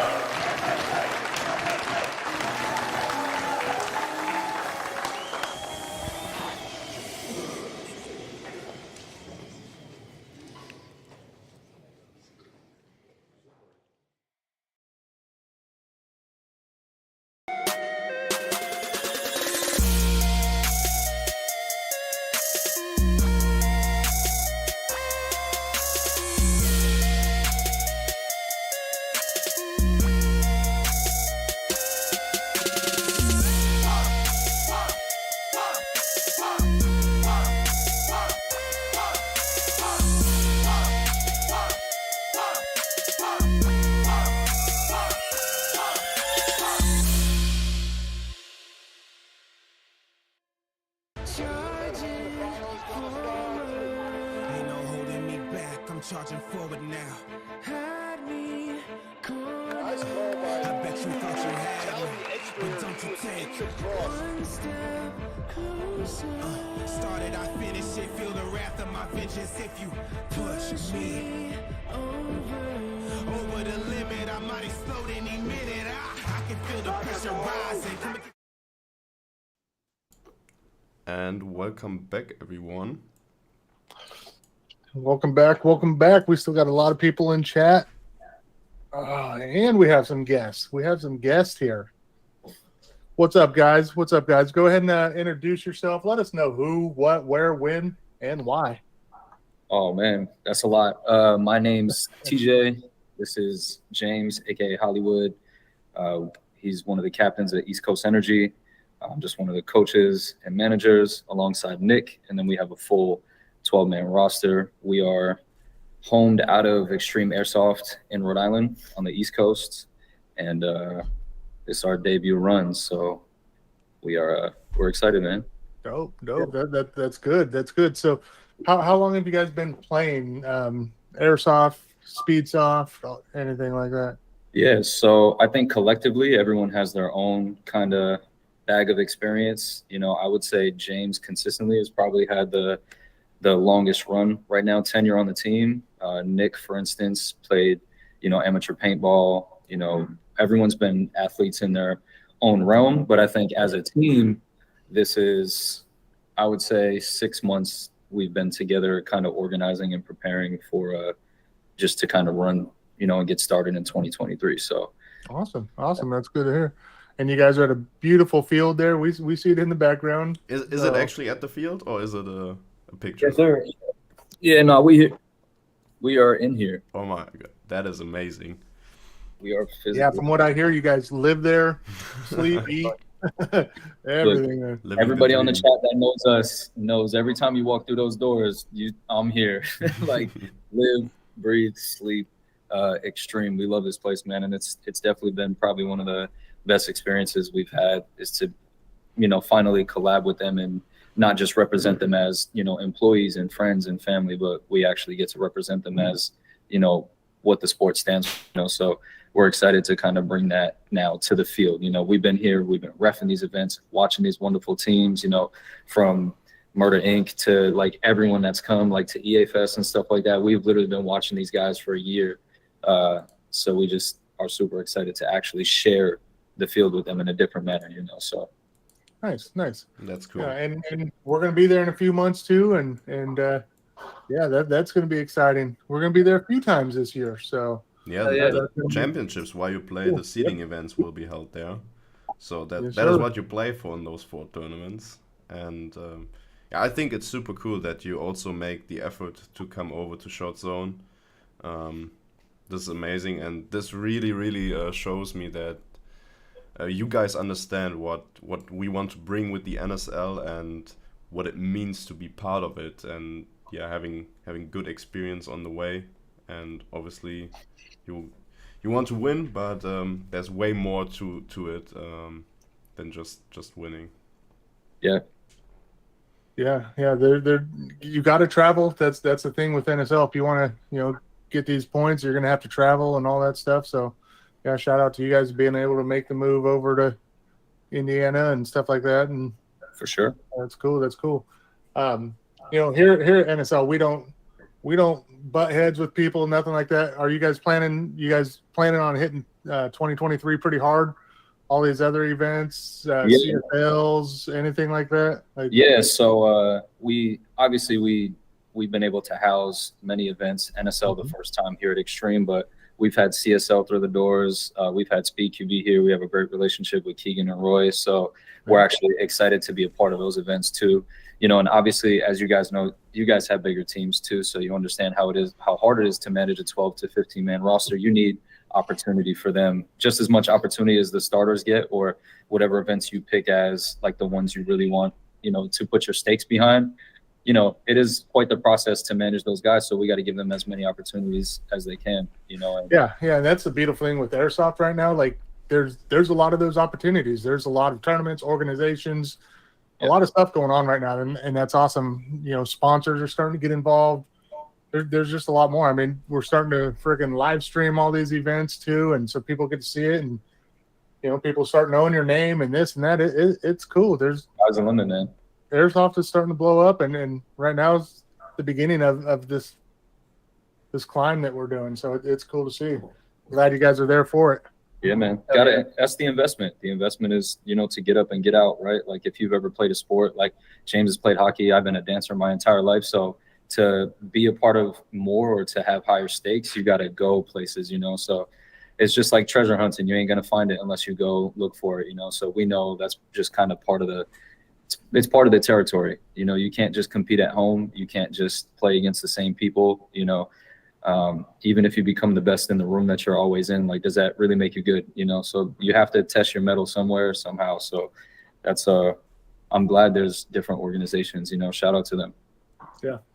Now I know you guys held a practice, my head's spinning right now, but I believe it was last weekend, wasn't it? Yeah. How'd that go? How was the vibe on that? I think it went great. It was more or less based on like a scrimmage. So we had some teams from New York come out. We had a lot of the local teams come out. we briefed the rules as like vague as we could to them, just so it like go smooth and just so we could start running them. But we had posted it a week in advance, so everyone had time to read the rules. I think it went great. Definitely a different feel, and a lot of the teams had never played anything where there's strategy behind it. You know, it's not just a team deathmatch, and we explained that to them. I think they learned that after the rounds went, that it wasn't just about running down the field or patiently waiting for a kill. Like, I think they finally picked up that it's a little more than that. I think everybody had a good time at the end of the day. Like, we heard good things. So yeah, the vibe was, I mean, the teams were like locked in, like, because I think everyone was learning something new, right? So everyone was kind of locked in, and, you know, even our team, like all the guys were just locked in. You know, it was really their first time they got their hands on this. You know, we've been, you know, from just the building stages to recruiting to practices, these guys are like, when are we ever going to like touch that feel of the event, the first event that we're going to compete at? So I think that made like a loads difference. You know, Saturday was awesome. We got another one tomorrow, but it's not as like promoted, but we're just going to run the layout tomorrow for sure. Okay, cool. Yeah, and that's like just getting that little bit of experience of what it kind of is. You know, it gives you guys such a big step compared to coming out the day of the tournament and just, you know, trying to figure it out. Like people that just think they could come out like it's a regular tournament, because I don't know how you guys were. I was confused as when I started playing. There's a lot of stuff to it. So just to get a little bit of experience is huge. So, you know, shout out to you guys that, you know, put on these practices and start trying out this format. And I don't know if people are just saying stuff to be nice to me, but every practice that I put on from Sacramento to Indiana, like teams love it. They love that there's so much more to it, and you have to think a little bit more, and it's not just going out shooting each other, stuff like that. Like there's more to it. So, yeah, just the more you play, the more you realize, wow, there's a lot of strategy to this. And I think that is what we also want to create with the NSL, that we have an yearly layout, and that of course now we are in a building phase, but I think all the fields are doing great and like catching exactly that field. And even people are, for example, we have a field in Spain, a partner field, and they trimmed down their bunkers because their bunkers they were way too high for our standards. So they had to cut like, I don't know, even a foot or something off the snake to make it really like on our size that we want. And that effort that people put in is just amazing to see. And of course our goal is to have everyone being able to experience the same layout, so you can really grind it and really master it. And I think that's different what pro paintball does, but just that we work with hardcovers, and they cost a ton of money, and you really have to build them and you need to take care of them. We cannot just change for every event the layout and like put in new bunkers and all that stuff. It's just not working. And I think it's cool to offer something different than paintball has. So you really can master the field. And of course, if you make it to the championships in your region and then eventually qualifying for the globals or playing in the Nations Cup, you are not in a disadvantage. Like when you come over to Europe this year for Nations Cup or for the globals, you know the field. Yes, it might be here and there a little bit different, but that's minor stuff. Like that you can adjust on a day, but the basics are there, and that is so cool. Like I really like that, seeing you guys play and then having EU teams watching you and see, oh, that guy did that move. No one did it here. I'm gonna do that next time, and the other way around. I think that is really cool. Yeah, I agree. I think the minor, like just even the shift of a staple or the T or any Dorito, like just any shift of that, or it does change the scope of like how you play or how you have to run a lane or how you have to come off the breakout, or even your communication, right? How am I going to get James to bump up? Like what's the right move, even with the little shift? So I think those accuracies and like watching these fields try to be consistent and us put these all together, I think it's amazing. And even Shotzone, like having inflatable bunkers, a lot of people aren't really thinking about that, but just the fact that the first event we get to play on is probably going to be extremely challenging. I think that makes a loads difference too. So I don't think there's anything wrong with us having to master that as well. And you never know if that's ever going to take its place in the game either, even though hardcover is extremely popular for airsoft. But again, just another thing for teams to master, and I think we should appreciate that. So shout out to Shotzone and, you know, Ethan over there still making it happen regardless. So cool. Yeah. And that's the thing with NSL. Like, yes, we're going to play on air bunkers in Indiana. Next one's going to be hardcover. Like with NSL, like you never know, and you got to be prepared. Just wait till your first round. Like once you're done with that, like you have to be prepared for the next round, and you're always thinking, and you know if it's air bunkers, hardcover, whatever. So just always got to be thinking. And I know you guys have heard me say it over and over. It's mental. Like there is NSL is so freaking mental. Like your team needs to be prepared. One of the things that's going to help, and I'm going to share a little knowledge. I know I shouldn't, but one thing that's going to help the teams the most are those 3, 4, 5 guys that you have standing on the side that aren't playing. Those guys that help you load mags and let you know what's going on and what they've seen. Those guys are going to make a huge difference. So I always tell my team, don't get discouraged if you're not playing. You're helping us so much by what you're seeing, by loading mags, by making sure we're ready, switching our guns if we have to. Like your pit crew is huge. So, you know, shout out to those guys that are hustling and not getting the play time, but helping the team win. That's like the offensive lineman. Like nobody talks about offensive linemen, but those are the ones helping you win the game. So, yeah, even the 1v1s, having extra players on the side that are fresh and ready to go for the ones. Yeah. You know, it's like they've been watching these players that whole time from like outside looking in, and being able to have your 5 step off and have someone that's ready to run the gauntlet is like, you know, something that we're really keen to see how that goes as well. And it's your mental, dude. The first round we played, we were like, yo, we got the time is running in here. What is going on? Like we, like everyone was kind of on their heels, you know, not really like a deer in the headlights, but like, I think it's easy to overthink something that, you know, is so new and seems complex, you know, but we're athletes, or, you know, becoming, some people are becoming athletes, you know, so it's there. That is a part of the game that is just like Saturday was like, we were all like, yo, what's going on? Or like, is anybody moving? You know, it's just different, you know, when you're not focused on kills, like, you know, people play different, they hunker down, they're talking, you know, the communication is different, how they're relaying information is different. So, and you're trying to learn that all in that, you know, short amount of time. It's not really short. Some rounds can go for 3-4 minutes, whatever, but you're trying to, you know, just kind of master all of that all at the same time and win the round. You're trying to make a play. Yeah, no, you make some good points, like how you say, you know, we're athletes, and that's what we're pushing for NSL. Like we're not just trying to come out here and it's a Sunday, let's play a tournament. No, we're trying to be professional athletes out here. That's where a lot of our rules come from. Like we're supposed to act professional, play professional, on and off the field. Like we want to be professional athletes. That's our goal. That's what the direction we're heading. So that's good. Like it's not just a weekend tournament. No big deal. Like, no, we're training for this. We're practicing. We're going hard for this. So that's huge. The direction that NSL is going. But then also how you talk about, you know, the communication and everybody kind of on their heels and stuff like that. And you'll see when you first, I even said it earlier, like when you first start NSL, it's a little bit slower. You will have those 3, 4, 5, 6 minute matches, but just once you start getting it, you'll see all my practices, all NSLs always start like this, where they start off slow, right. But once you start getting it, it's going to be quick matches. It's good because that's the way NSL's designed. All the big bunkers towards the middle. If you notice, all the stand-ups, all that stuff are getting towards the middle. So that's where the action's going to be. It's going to be quick.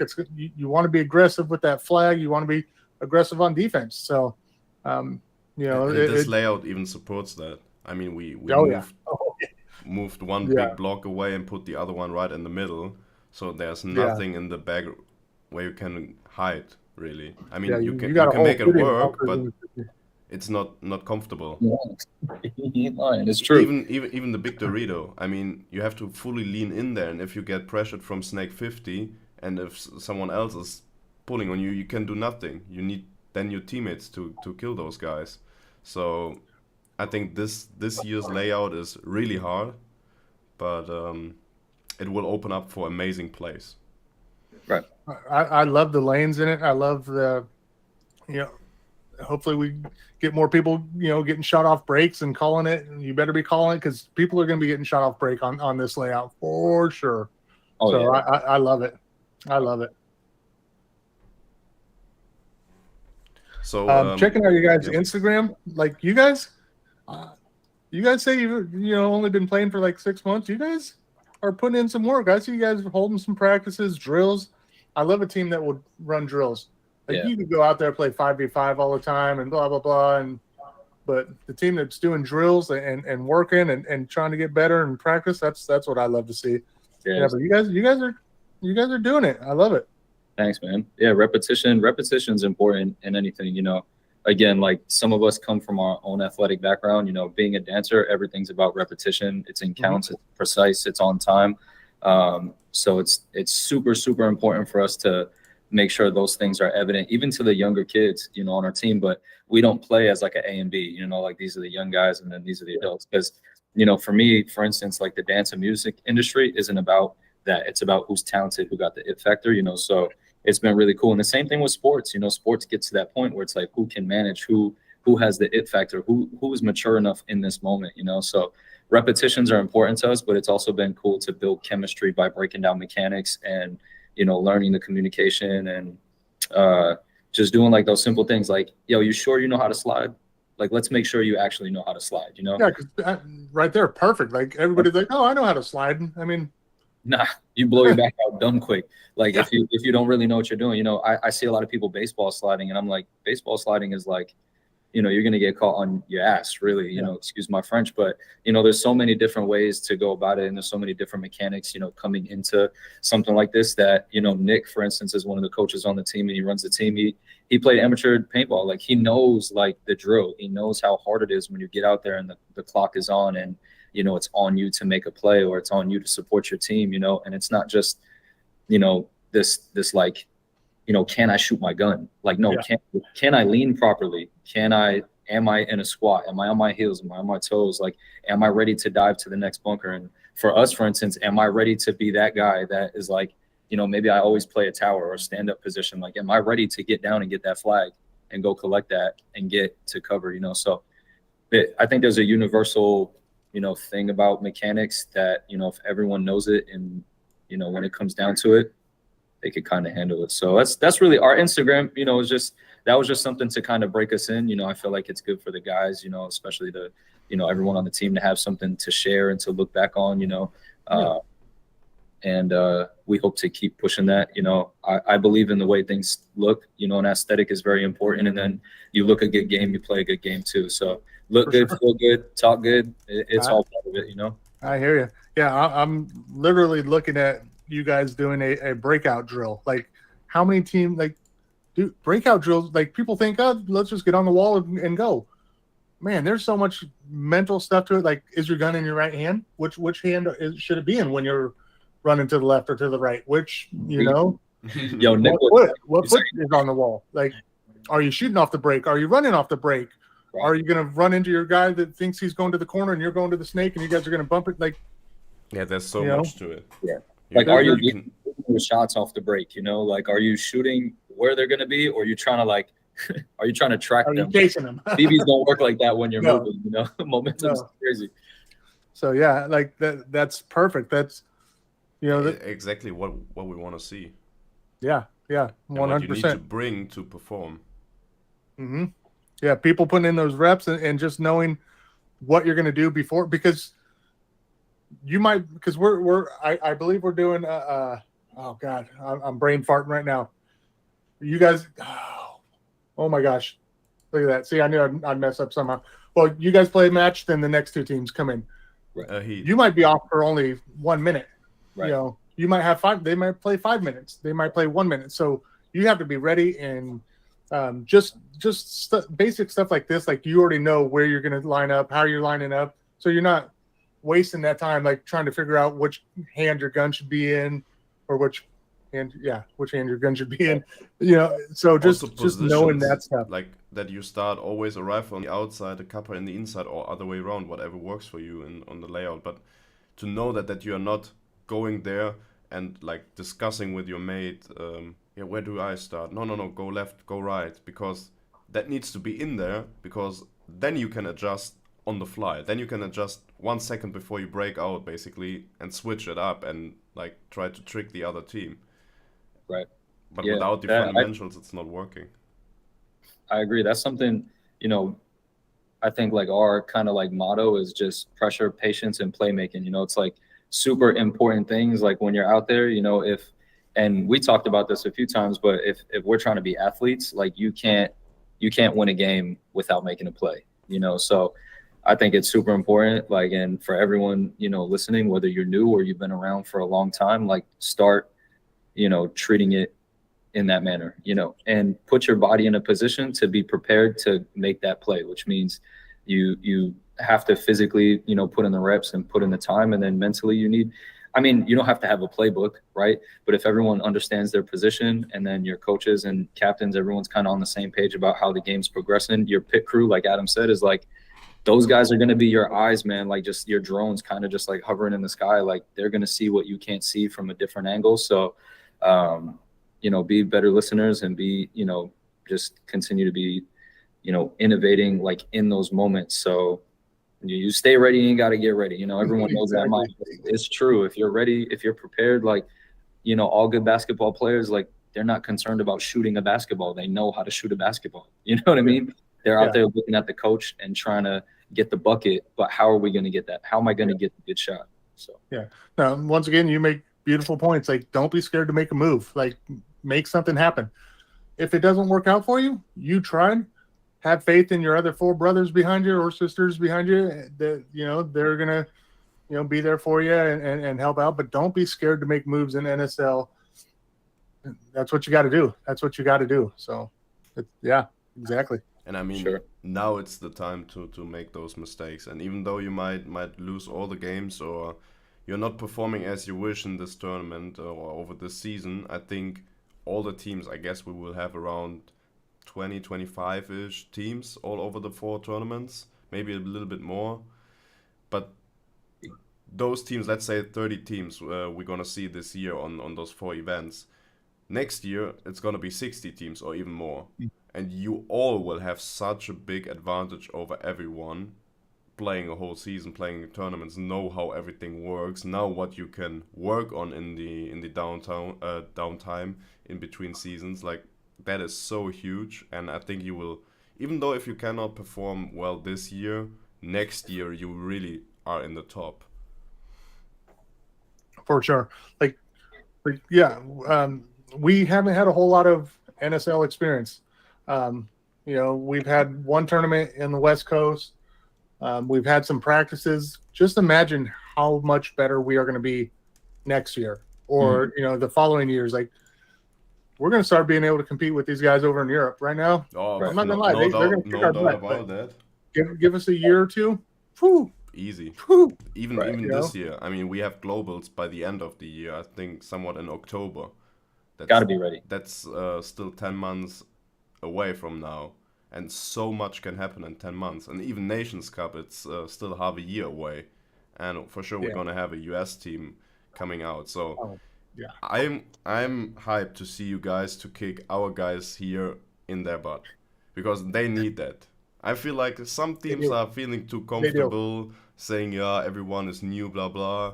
I think that's bullshit. I think give you guys 1 or 2 tournaments and you can already see the results coming, and it will make up for great games. Yeah, I agree, man. And it only takes 1 BB to lose. Yeah. So, you know, as the sport moves forward, and, you know, the game, you know, it's an honor sport, you know, which is a crazy thing. It builds character. But as the game really progresses and gets more professional and people understand that across platforms, like, you know, the playing field is anybody's game. You know, it could be the underdog, it could be the overdog, it could be that 1v5. You know, that is the glory of sports, man. Anything can happen on any day, which is like super awesome. So I'm excited. I think some of the US teams have that same mentality that EU ones have. You know, we take a lot for granted what we have here, you know, and I think that's why the beauty of NSL is the fact that you guys are willing to, you're taking the biggest risk. Teams playing in NSL, that's way less risky than NSL coming here for teams to play in it, you know? So I think it's a huge risk. And, I think teams, especially these U.S. teams, don't take it for granted, man. Go hard or just stay off the wheel. I love it. I love it. Yeah, no, it's going to be good. I'm interested to see this year, see how all these teams do. Like, you guys got so many teams over there on the East Coast. Like, it's cool to see what's going to happen. Like, like who, Tampa? I'm sorry, me on the West or on the West Coast. I don't know what's going to happen in Tampa. I have no idea. I mean, we'll be there. Nice. But Fives just said it. He said we could have 30 teams. You really never know. Honestly, this year you could have 60 teams. You really don't know like what's going to happen after the first event. But even Shotzone getting 15 teams, I think is amazing. Is wonderful. I think that's a huge show as it's going to go forward. And even like in this event, we have a lot of 2 teams. So we have a lot of like single organizations split into 2. And I think that is going to digress, and I think it's going to be more single teams taking hold of it. But even when there's that kind of push of like these double teams and single teams and stuff, it's just going to change the game and change the length. Hopefully we get to play, we go somewhere and play for a whole week. You never know what's going to happen. But Shotzone sold out hecka quick too, like 2 days. They said we are closing the tickets, boom, 12 more teams signed up. And from an organization point, I think with our system, I think it's a beautiful system that we have, but we maybe underestimate our own name a little bit, because we already see now that even in the US, where we never played, except for the lounge event last year, already so many teams are ready to put in the work, are ready to travel the whole country, which is quite a big country, I noticed. And I think that shows that everyone is so hyped about it, and that's really something the sport needs, or the culture needs, and we give them the sport they need. Yeah. No, we're just hungry to compete over here, and something as professional as NSL, when it gets laid out in front of us, we're ready to eat. We're ready to go to battle, and it's great that we all get to do this. For sure. I agree, man. I think the sport here is ready to give, friends, family, it has to become a spectator sport. And, I'm excited to be a part of that. I think that's the next step. So whichever way that goes, whichever way, these organizations really take the steps in that, airsoft needs to become a spectator sport, to kind of, break the mold and push forward. So I'm excited to. Yeah, for sure. Like we could battle and have the greatest battles, but it's not going to grow without the spectators, and then the spectators bring the sponsors, which bring the money, which allow us to do this. So friends and family coming in, it's a wheel. Wait till we start having stands and people coming just to watch us play. Like that's awesome. Like, we are the beginning of something great here, and it starts with us, and it's with us bringing on the future players and growing the sport and these players and bringing in the young guys and just. Like, we're on to something big here. And if it's NSL, CSL, Syndicate, Speedsoft, Speed QB, like, all of it. All these organizations are just pushing right now, and we're in the right direction. I love it. Yes, sir. So are there any shout-outs? Because we have, I think, another team on the line. So now it's your time to give sponsors, fields, whatever, shout out. Yeah, we'll give the biggest shout out we can right now is to Extreme Airsoft. It's our home field. We're sitting on it right now, and to be given the interview here as a playing team is probably the biggest honor, for us to represent and support. This is a family here, and I know as cliche as that sounds, we sound like Vin Diesel and Fast and the Furious, but honestly, family, we wouldn't have made it this far. We grinded this floor, we built these bunkers. And then now we get to do the same process, with this team, and we're super excited. I promise we will announce sponsors soon, and we'll do it the right way. I'm extremely huge on how we support and how things are supported to us, so I want to make sure we do that the right way. I'm not, we don't care about, monetary value and percent signs. So I really want you guys to, just go along this journey. It doesn't matter how many events it comes before we, talk about that, but those people know who they are, and we know we'll talk about it soon. So, and just shout out to all you guys. Adam, you're wonderful. Thanks for picking up the phone call the other day. You helped that event happen really last notice, and tomorrow the same thing. And Fives, the past couple of days, man, you've been awesome, dude. I'm excited to meet you in person, kind of pick your brain and get you to just talk to these guys, man. So you guys know where to find us if you need anything. Sure. Yes, sir. Hey, I love you guys' effort, everything you guys are putting into the sport, what you guys are doing. I love your guys' attitudes. Everything you're saying is great. Just keep it up. I love it. Appreciate you guys. Thank you, guys. Thanks for being here. And thank you. Keep training. Gonna see you in 2 weeks, I think. 2 weeks, man. Yes, sir. Yes, sir. Have a good night. You too. Yes, sir. Bye-bye.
It's your boy Steve 𝖒𝖑, looking forward to seeing all of y'all's faces out in Sacramento, California, as we have the first, yes I said the first, NSL official tournament on U.S. soil. Catch y'all later.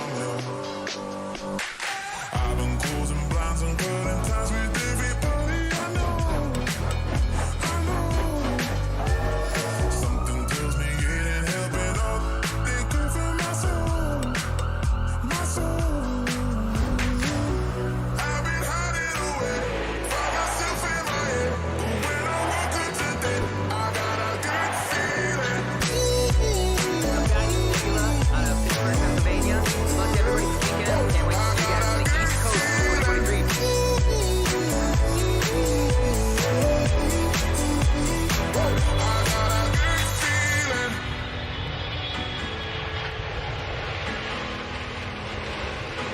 I got a good feeling.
Number one, Mountain, here you go.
charging forward now. Had me cornered. I bet you thought you had me, but don't you take one step closer.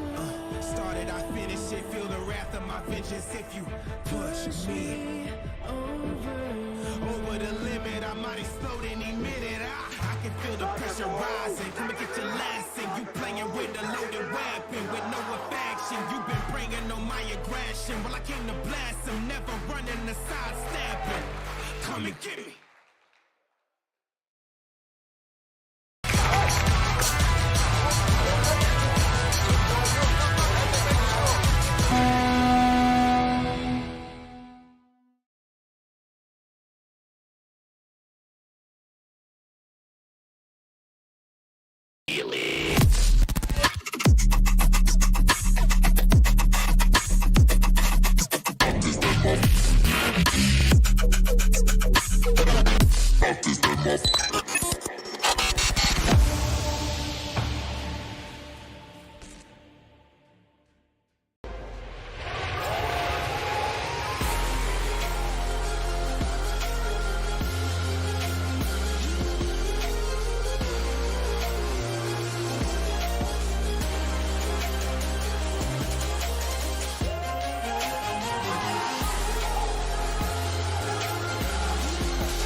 It's your boy Steve 𝖒𝖑𝖑𝖚𝖚. Looking forward to seeing all of y'all's faces out in Sacramento, California, as we have the first, yes I said the first, NSL official tournament on U.S. soil. Catch y'all later.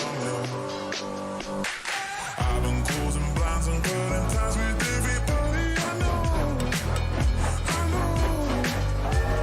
Something tells me it ain't helping out.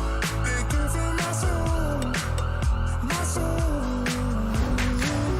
I've been hiding away, find myself in my head. But when I woke up today, I got a good feeling. 𝖒𝖑𝖚𝖚 out of Pittsburgh, Pennsylvania. Good luck to everybody this weekend. Can't wait to see you guys on the East Coast 2023.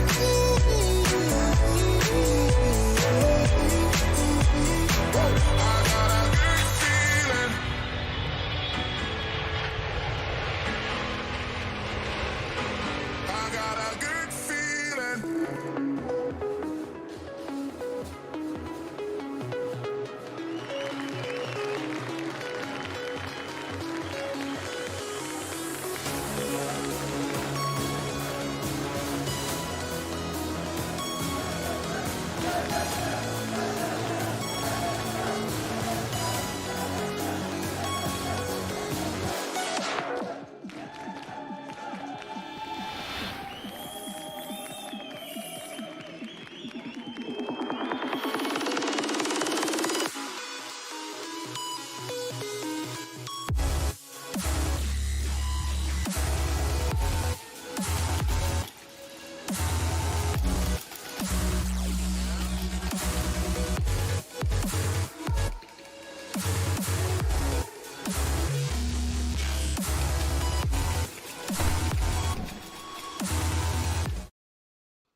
We're back. We are back, and we are back with Chaos.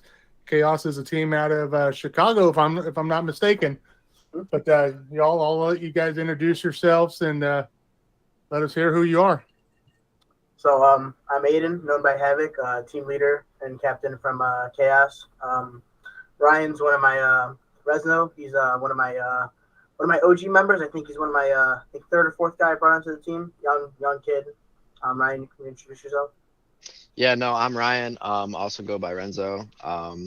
Yeah, no, I joined Chaos back, I want to say 2019 when they were just getting started. One of the first people they brought on.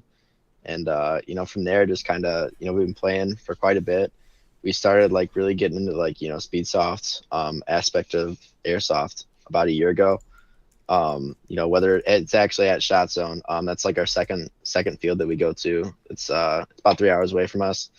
And so at all the tournaments that we've been to have, been at Shotzone so far. So we've got a really good, grasp of knowledge on that field. air bunkers, things like that. So we're excited to get back there for a larger scale tournament with NSL. Cool. How are you guys liking Shotzone and all that stuff, and the tournament vibe and just competing? Oh, we absolutely love it there. I mean, Love it. that's why we keep on coming back. The environment's great. We always have a good time there. There's been a fair share of teams that have came there. There's been I want to say 2 of the tournaments that I've personally been to. One was in May, and it was April and May. We ended up winning the May one. April, I think we came in I sat like in 3rd place. But there's tons of teams that we've met. We've played against HSA, PBZ, OTM, you know, a bunch of teams from the East Coast side. Not too many West Coast teams, maybe 1 or 2, but for the most part, it's been a lot of East Coast. So that's why we're pumped that, you know, it's getting bigger, you know, especially with NSL.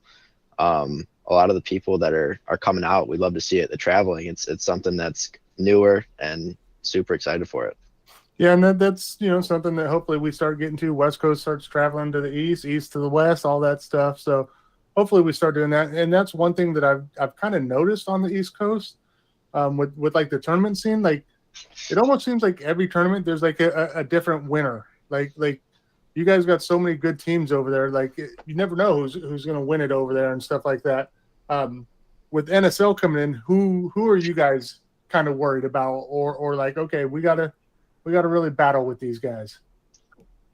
Well, I'd say definitely the few teams we'd be, I guess, not really worried, but more paying attention to would definitely be like mostly our bracket. You know, like, we know your guys' Tacos. You know, you guys are a very disciplined team, been around for a while. HSA team we play against a lot, also a very disciplined team. Jokers, we know, back and forth a lot. We're good buddies with OTM. You know, we all compete, we get out in the field, we play our hearts on the field. After the field, you know, we all buddies at the end. But yeah, we just go out, do our job, play, and come back, and it's really Awesome. it. So yeah. Yeah. Mm-hmm. Yeah. Yeah, and like we were chatting earlier during the break, during how I see you guys playing some paintball in the snow. Then, you know, what looks like 1 minute you guys are in the snow playing paintball, next one you're indoors playing some airsoft, and looks like you guys are kind of all over the place, which is good. That's a good thing. So, Absolutely. you know, get a little bit of both worlds. So that experience helps you. And, you know, how long have you guys been paintballing, airsoft, all that stuff all together? Well, I'd say as a group collectively, it'd be about 5 years. But like for me personally, like I think I played in airsoft for 10, paintball for about 6-7 years now. Ryan, you've been playing for what, 4 or 5 years now? I've been in airsoft since I was young. I didn't really start like, you know, get into it until about, I would say, like 4 or 5 years ago. Okay. Yeah, a lot of our guys play paintball as well for a long time. Like I have a couple guys that I think played Division III, NXL. We'll also be playing NXL this year. At least should be. My other team captain, I think he's been playing for about 9 years now. A lot of guys I brought onto the team fresh to paintball. So we try to play, you know, every aspect of the game. You know, we'll know some woods ball, speed QB, speed soft, speedball. We try to play everything, you know, because you get more experience from everything. And plus, it's just if you're gonna play the game, you're not gonna play every aspect of it. It just brings it more fun, dude. You enjoy it better. Yeah. All that brings a little something to the team. This guy brings a little this, and all that experience. It sounds like you guys got a lot of experience playing a lot of different stuff. So, and that's cool. From the paintball to the airsoft, like we all seen Demo's, you know, podcast with HK. How you know it's starting to kind of like it used to be airsoft, paintball. Now we're starting to kind of. We're kind of seeing that this is all the same thing and just different ammo. So, you know, having that experience is awesome. From what you guys have seen, you know, because I know there's only been one NSL event on the West Coast. From what you guys have seen about NSL, how are you guys vibing on that? What do you guys think? I'm loving it. I mean, from everything that I've seen, I've spent quite a bit of time, you know, watching the European, you know, ship over there, even the tournament, you know, Sacramento, I think that's where it was. Yeah. Even watching, you know, the tournament out there, it's just everyone's competing, you know, especially, you know, European and US. Like right now it seems like it's just merging, like everything's just coming, you know, collectively, and that's what you guys' goal seems to be. And it's nice. All the US guys they're busting it. They're competing because they see it as like a big opportunity, you know, to get their name out there, get their brand out there, even the sponsors, you know. So I think it's going in a great direction. Yeah, for sure. Definitely is. Like, you guys got so many teams on the East Coast. Like that's awesome. And just how, like, we were talking about how quick NSL sold out at Indiana. Like, you guys are ready to play. You guys are hungry over there, and that's cool to see that, have so many willing teams over there. Us over here on the West Coast, we're ready to, stake our claims. And, we're the best, and we want to go East Coast, West Coast, and we want to. Man, this is awesome. I love that it's going to be a battle, and the way the NSL is, it's a battle. But man, it's so professional that we have so much fun at the end. Like we're all fist bumping, high fiving. Like it's awesome. So it's gonna be a battle, but it's also gonna be a party. It's gonna be a good old time. Absolutely, yeah. So and it will only go up. I mean, now we play the first seeding events, and everyone is there for first time, second time. But once we go to Extreme Airsoft for the US Championship, that really will feel different. I can already ensure you. And then the lucky ones, the top 3 teams of the US, will go over to Europe to compete in the globals. Then it's game over. Like, then it's heaven. Like, you never experienced something like that before in Airsoft, at least. And the same goes for Nations Cup this year. I mean, we already have so many new nations messaging us and want to come over. And of course the US is going to be there. There was a question in the chat earlier. And when the anthem is played, and it's played for you, and you stand on the field, it kicks different. Goosebumps. I was at Nations Cup last year, and they didn't even play America's anthem because we weren't there. But to hear other countries, like, ooh, bro, that was insane. Like, I already know. I'm a sissy. I'm going to be in tears when they play US's anthem. I already know it. Oh yeah. Dude, just to know that in our sport, they're playing our national anthem, and we're competing against other countries. Like, that's going to be freaking awesome. That's going to be so awesome. Like, man, I love the way the sport's going, and that's one thing that we need to do over here in the U.S. is get together and make a U.S. team so we could travel over there. So we're going to be doing that real soon. So for everybody that's interested, you guys, anybody in chat, be on the lookout, because we're going over to Europe this year for sure as a U.S. team. I think it's great. I mean, really, just like the whole collectiveness that you could really, like. There's not really a limit. Airsoft seems like, maybe in the past 5 years, Speedsoft specifically, it's just been on a straight incline. Like, there's been so much new things coming out with companies and products and the way the game could be played, especially on, like, not even regional, national, a global scale now. Like, it's getting there. Yeah, for sure. Like, man, we haven't even talked, like, I've talked about, like, CSLs and organizations. Like, these companies, like, of course we got Monk back here. We know what Monk's doing. They're killing it. Gorilla with their FCUs. I mean, PTS with their mags and this, like, even all these companies that are coming out with new stuff, like, the sport's just going in the right direction. Like it's just good to see. It's good to see that all the new stuff that's coming out for the sport, making it a sport. Like, it's not just your weekend. We're going in the woods with our buddies, and we got our shop glasses on and stuff like that. Like, we all started playing. Classical chair software. What's that? Chair software. Do you know what that is? Oh, I had chair sauces back then. I broke my leg once, and I brought the chair, brought the DMR, and just sat there. Yeah. Like old memories. Yeah, no, it's just awesome to see that this is turning into a sport. Like, we're becoming professional athletes. That's the direction we're heading. That we are going to have professional airsofters. It's heading that way. You see paintball, how they're doing it. They're getting down. It's nice because now you see them more integrated, and paintball, it's at a great spot, right? You just see that airsoft is trending towards that direction, and hopefully we'll be there, maybe even bigger one day. Who knows? Yeah, hopefully. I mean, the pace that we have right now, it's so much higher than paintball had. Of course, it was a different time. Paintball really started to kick off 25 years ago, and there was no internet, not as we know it now. And now we have that. We can do those streams, we can connect, and it's so cheap in that way and so easy to reach so many people. that itself is a very, very powerful tool for us. And also paintball, basically, as Adam said, it's basically the same sport, just different ammo type, laid the foundation, and they did mistakes that we don't need to do to understand them. So I think we can grow so fast. As I wrote it under the podcast, give us 5 to 10 years, and we are equal on levels. I'm 100% guaranteed. I'm 100% sure of that.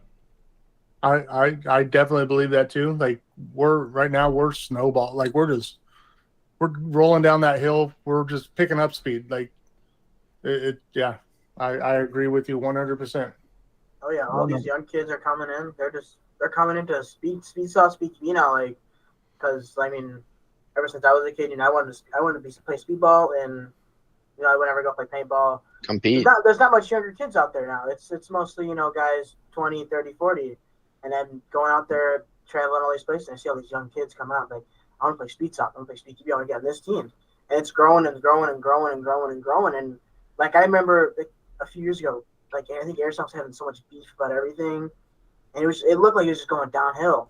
For a while, I think it was during COVID, it was just going downhill, and now it's going uphill. It's such a great thing to see with all this, all these nations coming together. Like I think there's speak to be in Africa now, all these other places, and hopefully it feels like it's coming to like an Olympic type thing, and hopefully it gets to that point where when paintball was on TV, we get to the point where Airsoft's on TV, and we're growing our sport now, and it's just everything's coming together nice now. It's a good thing to see. Mm-hmm.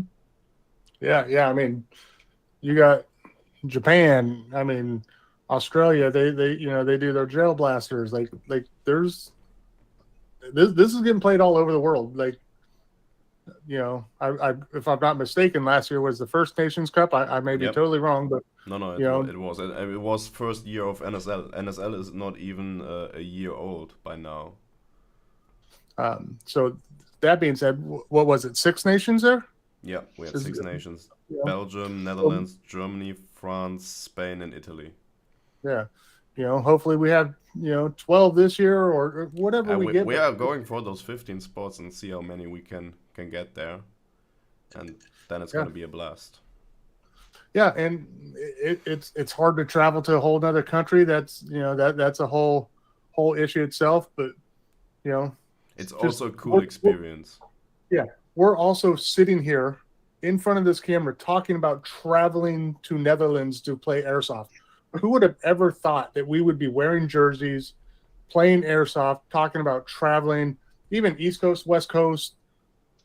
We're talking about going to Netherlands to play Airsoft. Like, I never thought when I started playing Airsoft that it would go this way. And now, like, where we're heading is awesome. And I'm excited for the future. I mean, in 2-3 years, we're gonna have countries fighting to get in here. Oh yeah, new wars about Airsoft. Big competition. You love to see it. Oh yeah, it's good to see now. It's good to see. So, with you guys, are you guys just doing NSL, or are you guys planning on traveling to other events too and stuff like that, or what do you guys got going on in the future? As of now, I think we're planning on this NSL thing, mainly meaning the NSL. We're gonna try to make it up to a couple of local paintball tournaments, hopefully a couple of local Airsoft tournaments as well. But this year, our main focus would be NSL and the NXL, because those are our 2 biggest ones coming up. Hopefully now with more of our guys, trying to redo our team, add new things, refresh the whole team, new players, just trying to travel more often and it's more experience for us as well, because we get to play with more teams. We wanted to go to HDK, we want to go play at Nashville. We'd like to even travel out to the West Coast. That's one big thing we want to do is get to travel everywhere because it adds a whole aspect to the game, and we get to meet new people. Because everyone, has a different way to play, right? We get to try everything, get to see how people play and everything. But yeah, our goal is just really to try to play everywhere this year. Be great. I love it. That's the mindset we want to encourage and that we want to see. And if you already have it, it can only benefit your team. Yeah. You're only going to grow from there. Only going to grow. So And like I've told everybody, like we don't discriminate against different organizations. Like go out, get your experience, play where you can, what you can, do what you can. You know, so you know it's cool that you guys are already at that mindset of you know, even you know, knowing that you might have to make moves with your team and refresh it and this and that. Like you guys are only trying to improve and do better, so that's cool. Shout out to you guys. Yeah, the whole goal is just to make it like an official team, like, you know, kind of like high school sports. You know, you have to meet these goals to be part of this team and do these things, just keep on the team. You know, like I want guys who are gonna add to the team and help us grow. You know, into all aspects of life. Like, you know, I have a small 𝖒𝖚𝖚 Division 2, and they all kind of help us as well. We all work together. You know, it's just it's all about growth. That's the main thing we look for. Like Ryan, when I brought on the team, he was a young kid, and you know, he knew a little bit, and he was coachable, and he wanted to learn, and we brought him up. He taught things to us. We all taught things to each other. We all grew and got better as a team, and that's the main goal. And we're trying to be like a family. You know, we do a lot of things together. You know, we talk on the 24/7. We go try to play everywhere, and it's a good thing to see now. It's a really good thing to see. Yeah. How old are you, Ryan? I'm 17. I'm 17 now. I started playing when I was maybe 13, 14. You son of a bitch. Bloody young. Even I wish I was 17 again. Yeah. Nice. Hey, Aiden's up there too. He's you 18 now? 19. I mean, I've been playing since I was 9 years old, so it's crazy. But when I was 9 years old, I was nowhere near thought where I was going to be at now. Because I was 9, I was 𝖒𝖚𝖚 this, and I just played in the backyard. You know, maybe went and played 1, 2, 3 times, 4 times a year at a field. I mean, hey, every weekend.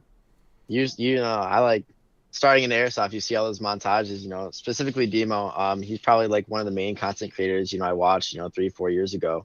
And he wasn't, I don't think nearly as large as he was now. He kind of like got me into that, like, hey, this looks cool. I want to try it. And there wasn't, like I said, there wasn't anything around until like a year or two ago when Shotzone opened.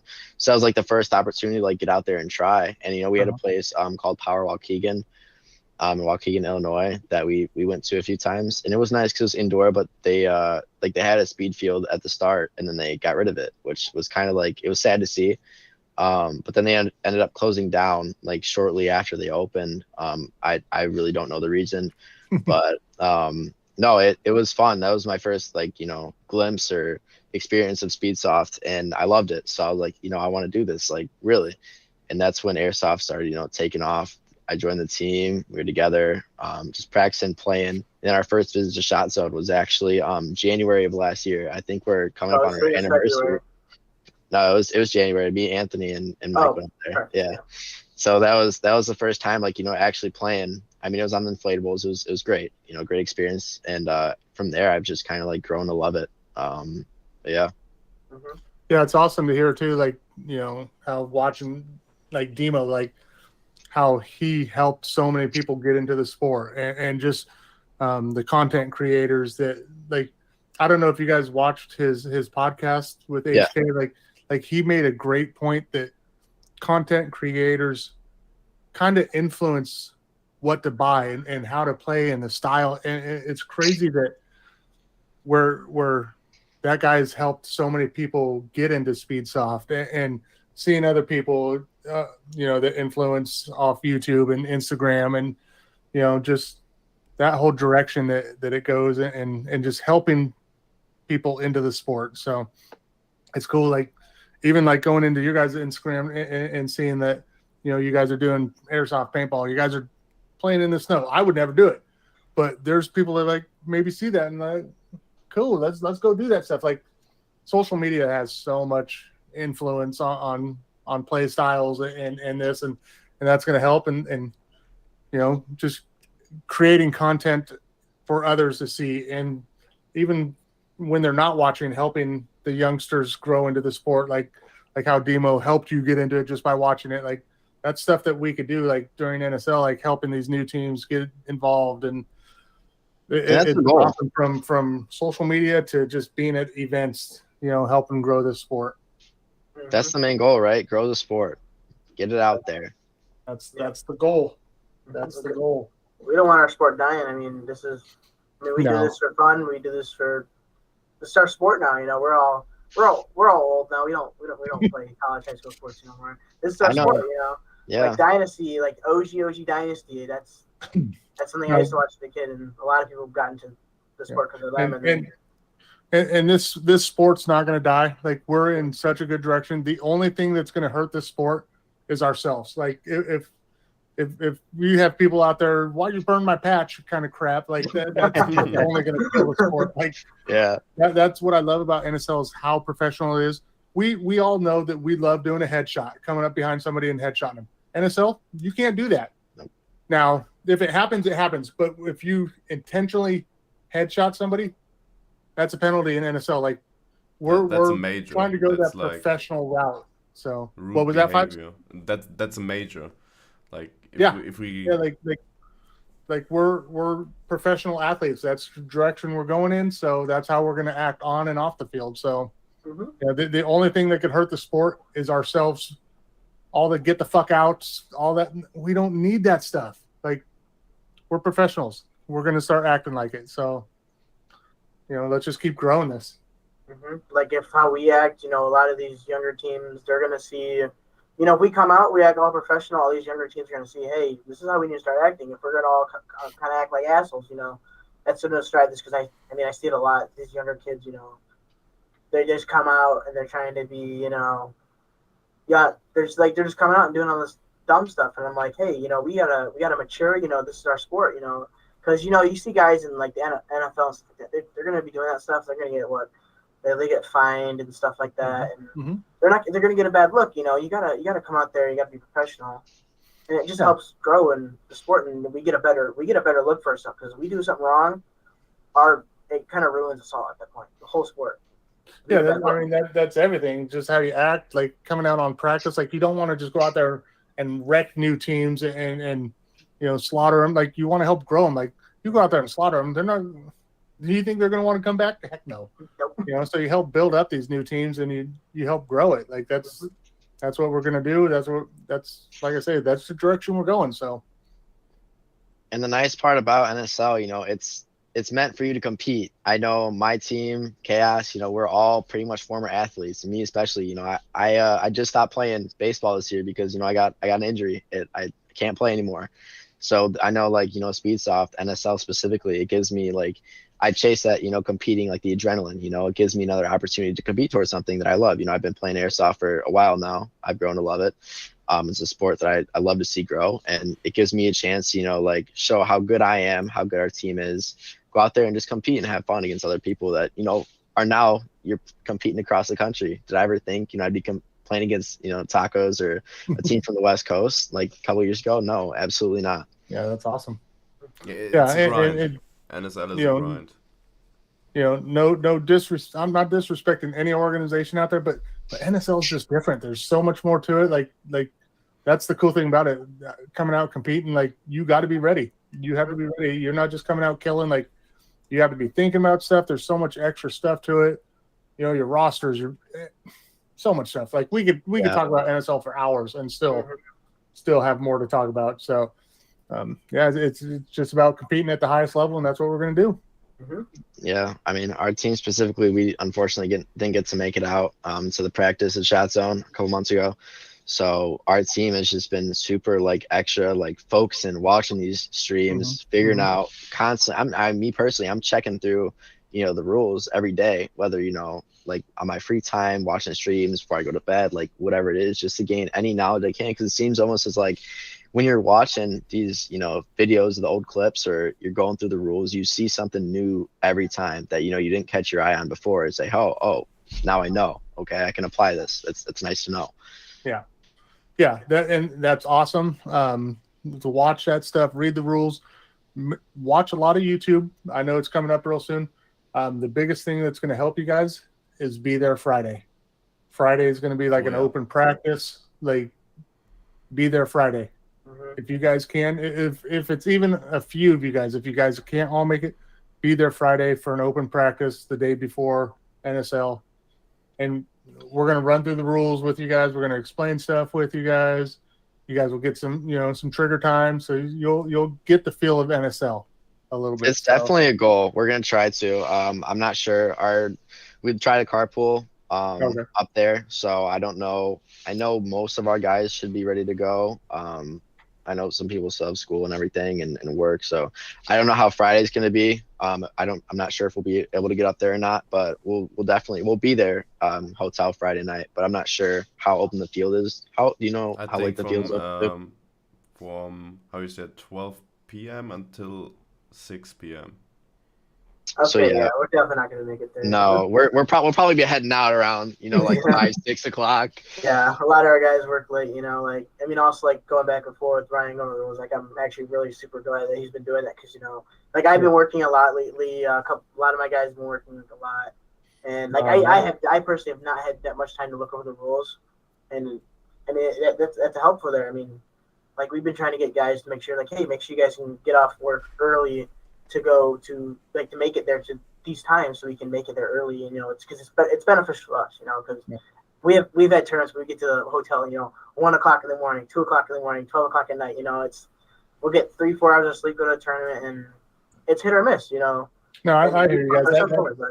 That's real life. I mean, that's what you guys have to do. That's what you guys have to do. I mean, that NSL was supposed to be a 3-day event, but we know that it's such a struggle for people on Fridays to make events with work and life and families. Like, you can't do it. So that's why we went Saturday, Sunday, and we cram it all in there for, to get it all done. But yeah, for the standard events at least. Yeah, of course. Yeah, the championship will be 3 days.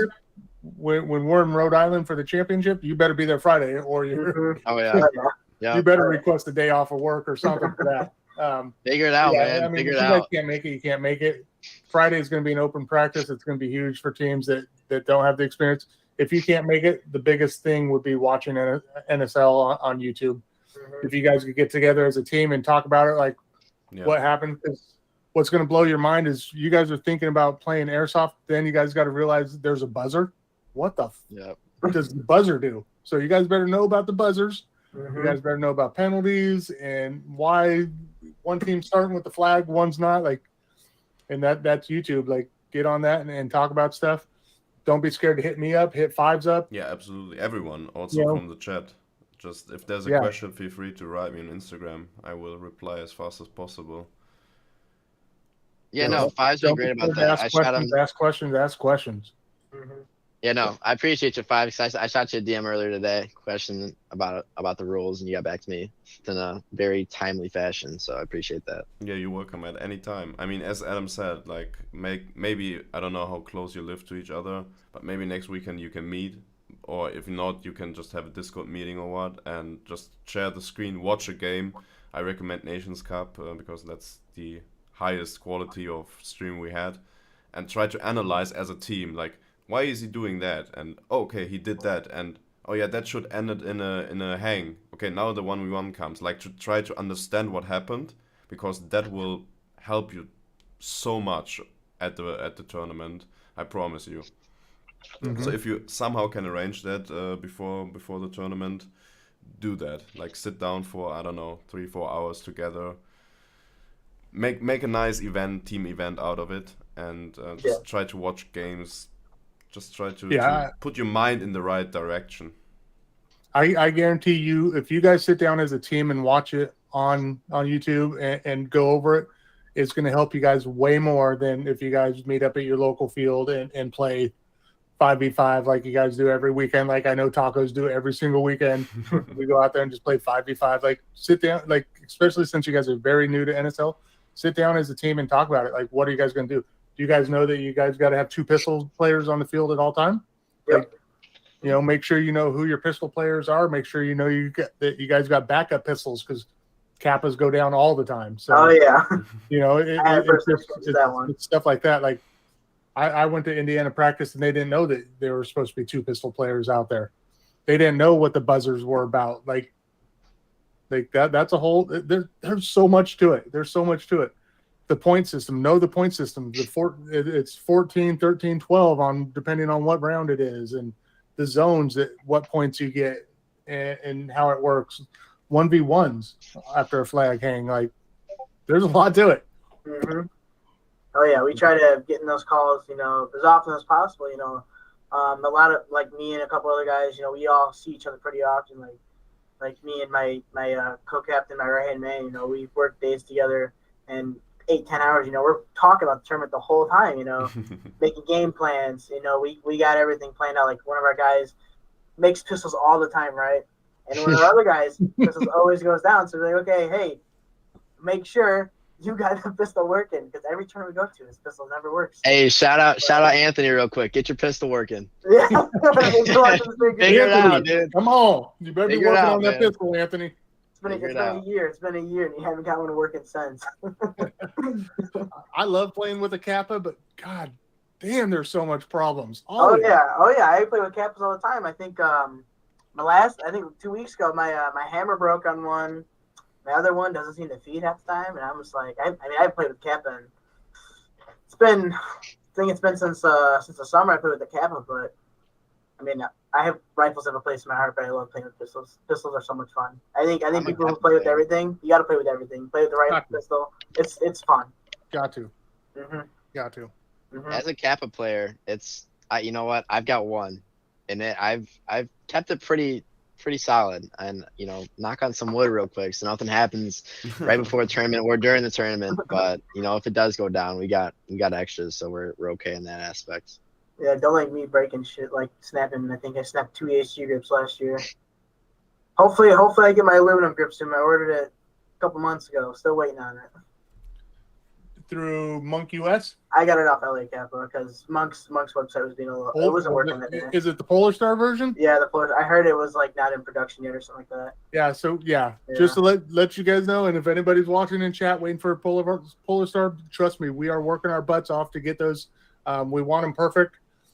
We had an issue with anodizing, and we don't want to ship them to you with half-ass anodizing that has issues and problem. Like if we are going to get you guys stuff, it's going to be 100% perfect. So sorry that it's delayed, but we want to get you guys the best stuff. We're not going to give you something just to get you guys something. We're going to make sure it's legit. It's all about that quality. Yep. Mm-hmm. That's why we buy Monk all the time. You know, we love Monk products. You know, a lot of our guys run Monk. Like I have plans getting that new Monk belt. I think it's really awesome. Especially I preached all my pistol players. I'm like, you guys gotta get this belt, you know, because you're not wearing that backpack anymore. I'll be getting it soon. I love the Cubbysoft belts. You know, I own 2 Cubbysoft belts personally, but when it comes to that one with the tank on it, Monk belt, 100%. Yeah, like all I ran was Cubby. I loved my Cubby. I've said that before. That was one of my top purchases. I threw on the new Monk belt. That thing doesn't move. I love the new and I try. I'm not even going to speak because yes, I'm Monk US. I don't want to. I'm really biased. It's a great belt. Mm-hmm. But anything to get that damn backpack off your back, I don't care who you go with, get that backpack off your back as soon as you can. I know finances and this and that. Rifle. If you're running HPA, get the backpack off your back if you're NSL. Because I guarantee you're going to get penalties for that because you get shot in that. Like, if I see you with a backpack and I get a chance, I'm shooting you in the backpack because guess what? You're not going to call it. You're going to get a penalty. That helps my team. Exactly. Sorry, but that's what we're going to do. So strategy. You gotta do what you gotta do. It's the gauntlet. You gotta do what you gotta do. Same for chest rigs, honestly. I mean, yes. I used to run a SpeakyB chest rig for 2 years, a couple of years back, and I switched to a belt as well because as a back player, it's way more convenient to play with a belt than with a chest rig because I get shot most of the time in the front, in the chest, and I want to feel those hits, and especially when you run up and you want to trade, and sometimes the people miss, and then you're not sure, and you're in your move, and then feeling a hit on a chest rig, it's impossible. But the refs are following you from the outside, so guess what? He will pull you, and if he has a bad day or you're a naughty boy, then you might end up with a first degree, and that completely can kill your whole game and the next game for your team. Yeah, like I told East Coast Energy, and like I tell everybody, like NSL, we're going to have roughly about 8 to 10 refs on the field. Like there's going to be a ref on you. So if you think you got, just call your hits like that. That is only going to help your team. If once you start getting a penalty, it's downhill from there. Tacos, when they played in the NSL event, there was one game. Man, they just got hit with penalty. Then there was another one, and it was just downhill from there. Like just make sure you call your stuff. If you think you got hit, if you come up and over and bunker somebody and it's kind of close, it's the best thing is just to call it. Just to call it. Especially when you know. Sorry, go ahead. Oh, yeah, you can go ahead. Especially when you know that you have 4 guys still in the back and you know you kill the last or the second last guy, just take the trade. If he's pointing at your direction, just go out, call yourself out. Even though he might not have been fired his gun or anything, just go out, because you know that you are not hit, but the ref also needs to know that. And you never know what the ref sees or might see, or maybe then there's a ricochet or something, or a team kill from the back. You never know, and there's nothing to gain for you in that situation. Of course, if it's the final, you are the very last guy standing, and you know that, maybe you want to risk it, but not in a situation where you have the upper hand. You know the guys in the back are coming 1 second later. Yeah. Yeah. Like especially I'm a referee, I ref paintball, so most of my players are also refs on my team. I think probably over half my team are referees as well, and it's one thing we strive at our field too. Just try to be honorable. Like one thing I stress about my guys, we gotta make sure, because if you think it's a ricochet, right, and you're like, oh, that hit me hard, like I might as well call it. Like that's one reason why we don't run padded jerseys. We try not to wear really any padding at all. We'll wear maybe the knee pads and the arm pads for diving and sliding and that stuff. But we try to stay away from all that stuff. Try to stay away from the chest rigs. Yeah, I get some of my guys have thrown the chest rigs in the backpacks because they can't afford that setup, or that's what they're comfortable with. But I always try to stress to my guys, we got to be aware. Our first thing is to come out there. We got to play honorable. We got to play smart, and try to stay away from penalties. We've been screwed over with penalties a few times on accident. I think our debut with Shotzone, it was a 3v3 lights out tournament. It was the semifinals or the finals. We were playing Slaughter Gang, and it was small things, saying hit, right? I had one guy say hit after he died, and we lost penalties, and it just went downhill there. Losers bracket, we got died. I started getting down too. I was like, oh damn. I had one of my new guys come up, bring the energy back, and we came back again, and same thing, got another penalty again, and went downhill. And SG ended up coming out on top on that one, and SG played really good. It was a blast playing against them, but yeah, it's those penalties, small things, they bring you down. And even when I was a football player, those penalties, they brought the team down, because I went from playing on a very good football team to playing on a really bad football team, and I saw the difference there. That's one thing I try to stress to my guys.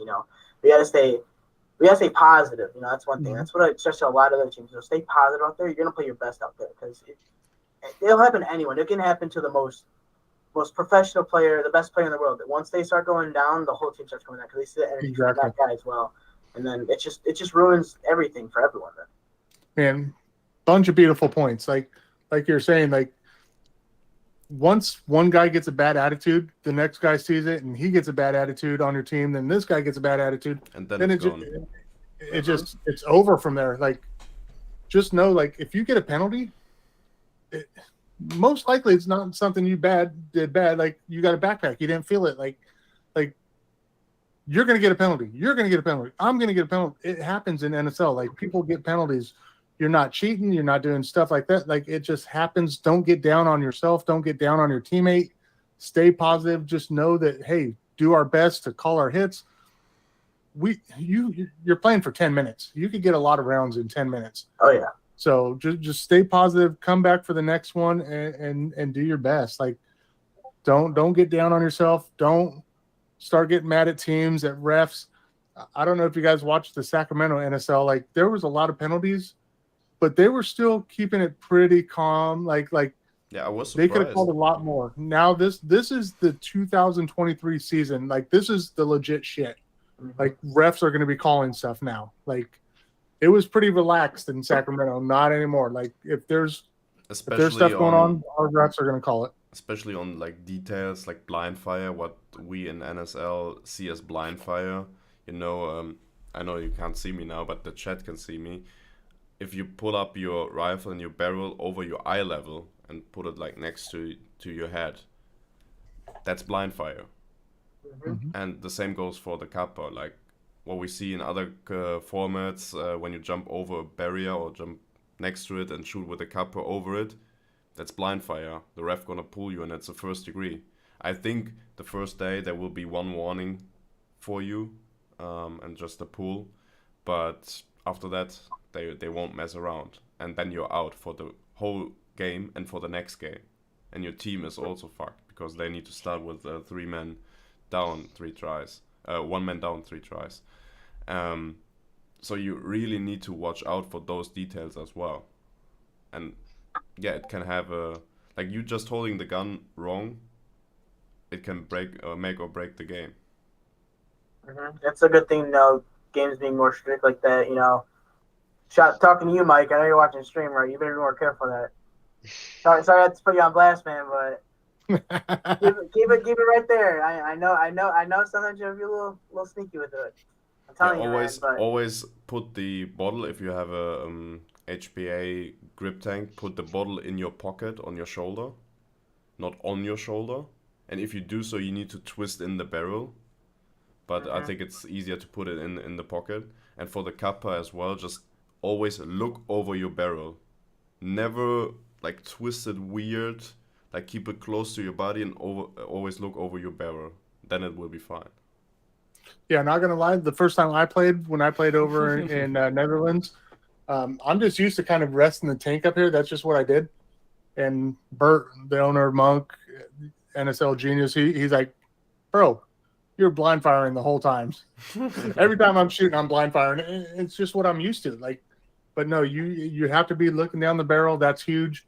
If you're a Kappa player playing at Plexi, be careful reaching around. Like, there's a lot to it. Just be ready. Oh yeah, like me with I used to always switch positions. I'll either tuck it right in my shoulder or I'll rest it on there. But it'll be more like a paintball style. It's tilted to the side, like because it's always what's convenient. But yeah, no, I always try to. There's people like even me. Sometimes I'll still have that habit, coming up like this, shoot like this, especially with an airsoft gun because I don't have that hopper in the way. And I'll be like, oh, I gotta take the mag up. But no, that's definitely one thing. I gotta stress a lot of my guys too. We gotta be on that. Because just got to be on the rules, because it's a lot of new rules, and especially to a lot of teams that only play Speaky B, they don't branch out. Like they need to pay attention because I like what this direction is going. It's making more official rules for us, and hopefully we have a standard in the United States and along the globe. But yeah, this is really good to see. More strict because a lot of tournaments, I can see guys, bringing the tip of the barrel, over their forehead, and they're still not blind firing. I'm like, what the hell? Like, even when I was a referee, I was like, because I always tell my guys, and you got to shoulder your rifle. You can't. One of my guys likes to do this all the time. Just put his rifle right up over his head like this and start walking down. I'm like, dude, what are you doing? But, I mean, if there's one thing, it's also unsafe as well, because there could be an instance, guys, with goggles. Like, I once lost my goggles, first blind man ever in Shotzone history. Yep. I lost my goggles. Snapped the grip in a process, too. That was my first ever snap UC grip, funny enough. It's just it's a safety thing. It's also it's a rule thing. Make sure we're all doing everything properly. And it's a good thing to see. Like I said a couple times, it's good. Yeah, for sure. Mm-hmm. All righty. Well, I don't know. I mean, y'all got anything? You guys got? Now's a good time. You got two OGs here in NSL. Like we're not really OGs. You know what? Actually, I'm gonna say something just because I was confused about it. And I think there's if one person's confused, there's probably a couple other people out there that are confused about it. Beginning of the rounds, 30-second buzzer. The buzzer's disabled the first 30 seconds.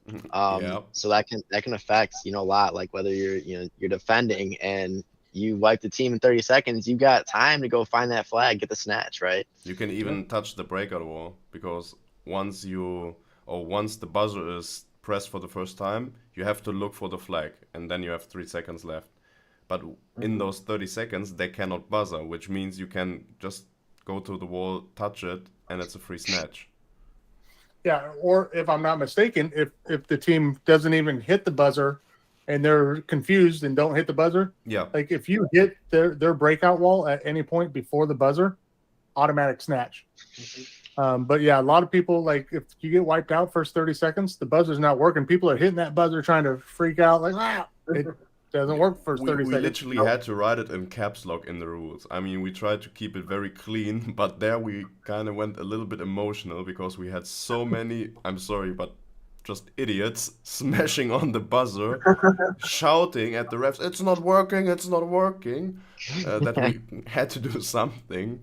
But yeah, that's a very good point. And of course, the intention is that you get a nice reward. Either it might be a free snatch or a free flag hang if you are able to wipe out the other team in under 30 seconds and know that you wiped it out. Because we saw it multiple times that you have a G5, but not everyone is aware of that.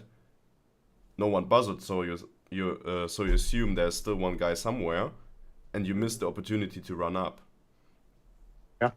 Communication, guys. Communication is key. You got to know, man. You got to know how many guys you got, how many guys they got, right? Kill count's huge. Big factor. And that's that's nice, is because I feel like classic, speed sauce, speed QB, it's so based around kills, right? And now adding the flag with NSL, it adds a completely different aspect. There's strategy into it. It's not checkers anymore. This is chess, right? Yep. So there's a lot more that goes into it, especially like what we've been talking about, like with my team, right? Like this goes here, this goes there. You got to move here. What if the flag drops here? Like there's just so many different aspects instead of, okay, here's the lane that you need to shoot at to shoot this guy. Then everyone can take, their own part or do their own part. So yeah, if you're on defense and you shoot a guy and you see him drop the flag, that is your only concern. Right there is that flag. You don't care about killing the rest. If you have to get the flag, yes, like you want to kill him, but you better communicate to your team that, hey, the flag is here. You better make that your 100% priority is the flag. Like that's all you want to do on defense is the flag. Mm-hmm. So make sure your communication is on point, because NSL, like you got to have communication for offense, for plays, for call outs, for kill counts. Like work on that stuff. Work on your communication, because that's huge in NSL.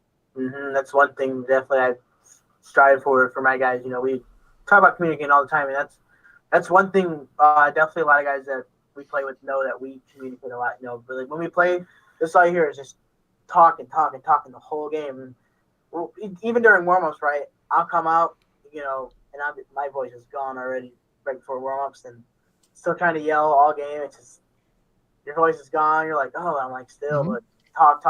And the first sprint we went to at Shotzone, there was not many teams like that. And then because us with the paintball background, we came and had that mindset, and then more and more teams started coming out, and that's all you hear at Shotzone now is just constant yelling, constant communication, which is really good to see. But yeah, communication is 100% key, and that's not even for airsoft or speedball. That's literally in all aspects of lights, any sports you play, even just in general in real life, work, whatever, your family. Communication's key. And oh yeah, I guarantee you after NSL, my voice is going to be gone. Mm-hmm. My voice is gone after one day of practice for 3 hours. Because playing, you guys know, playing indoors and stuff like that, it's hard to hear, and you got to scream. Oh yeah, my voice, I guarantee, is going to be gone after NSL. So. Mm-hmm.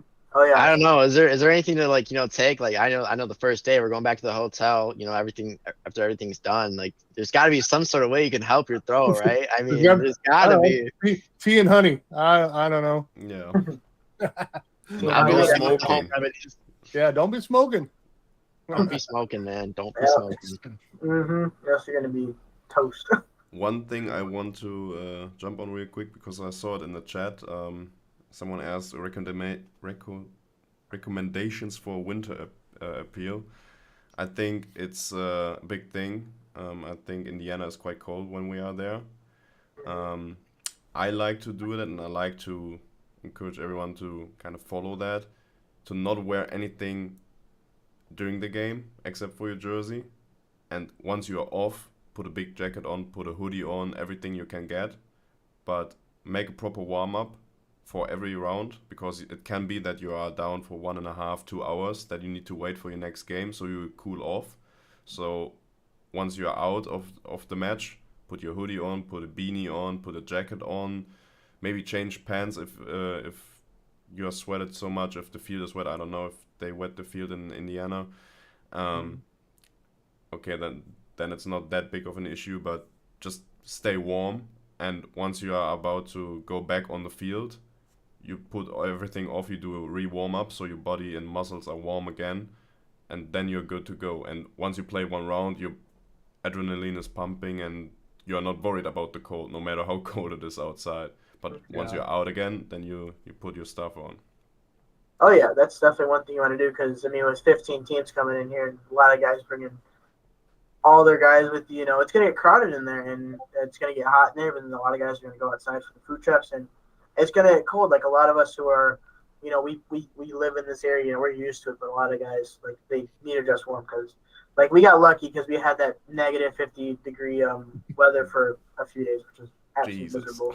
Especially working, it was miserable. But I was one of the unfortunate ones that had to work in it, and it actually wasn't that bad. But no, 20, 30 degrees, at least hope for no wind, when it gets cold out.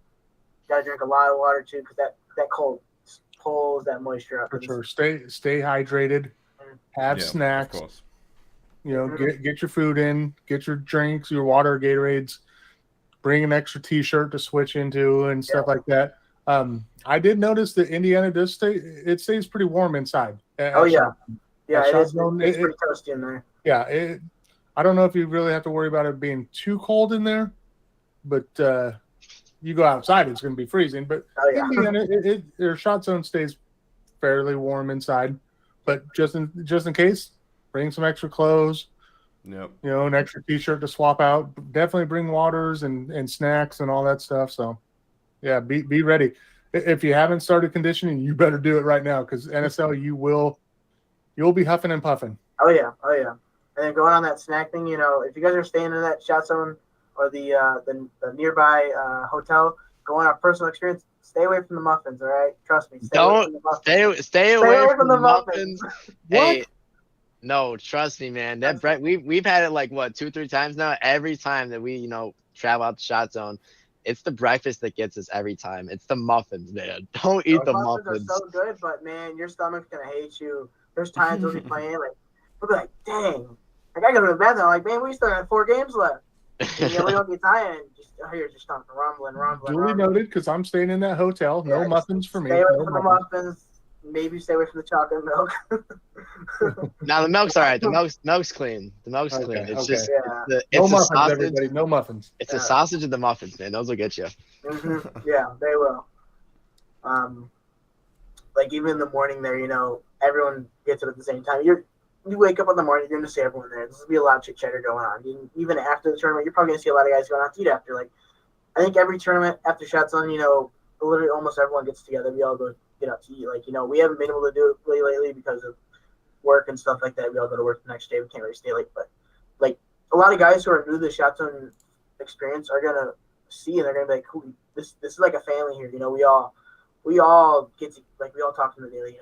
It's a big family. It's one thing why a lot of people keep on coming back. It's a really good thing, and especially with NSL coming in and bringing this more strict competitive aspect in here, it's just going to keep on growing and growing and growing and growing and growing. It's really good. Yeah, that's what I'm excited for. I'm excited to compete against you guys, and I'm excited when it's all over to get to know you guys and talk to you guys and all that stuff, and you and all the other teams. It's a battle, but it's also a party. So it's going to be good and bad. It's going to be a battle, and it's going to be, shaking hands and getting to know everybody. So it's cool. It's a whole circle. So I'm excited. Yep. It's coming up like 2 weeks, I think, somewhere around there. I'm excited for it. I was thinking it was going to be next week.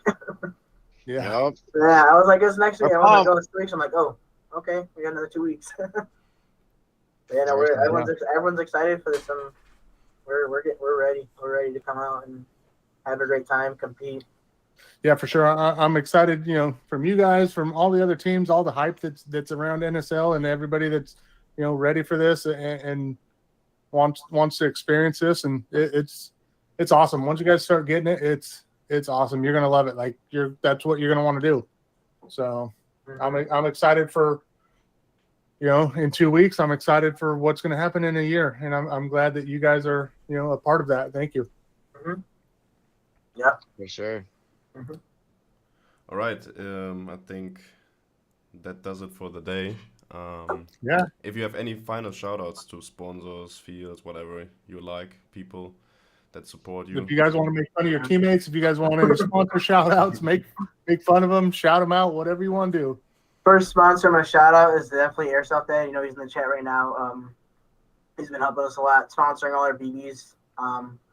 Thank you, Airsoft Dad. Also, happy birthday. Everyone wish Airsoft Dad a happy birthday today. Happy birthday. Happy birthday. You know, he came in clutch, you know, because our main sponsor it's been slacking lately, you know.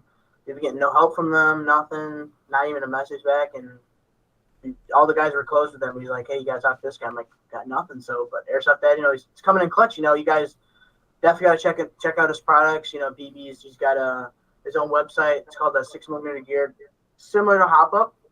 New website. I would definitely check it out. His BBs, they work pretty well. He's coming out with new.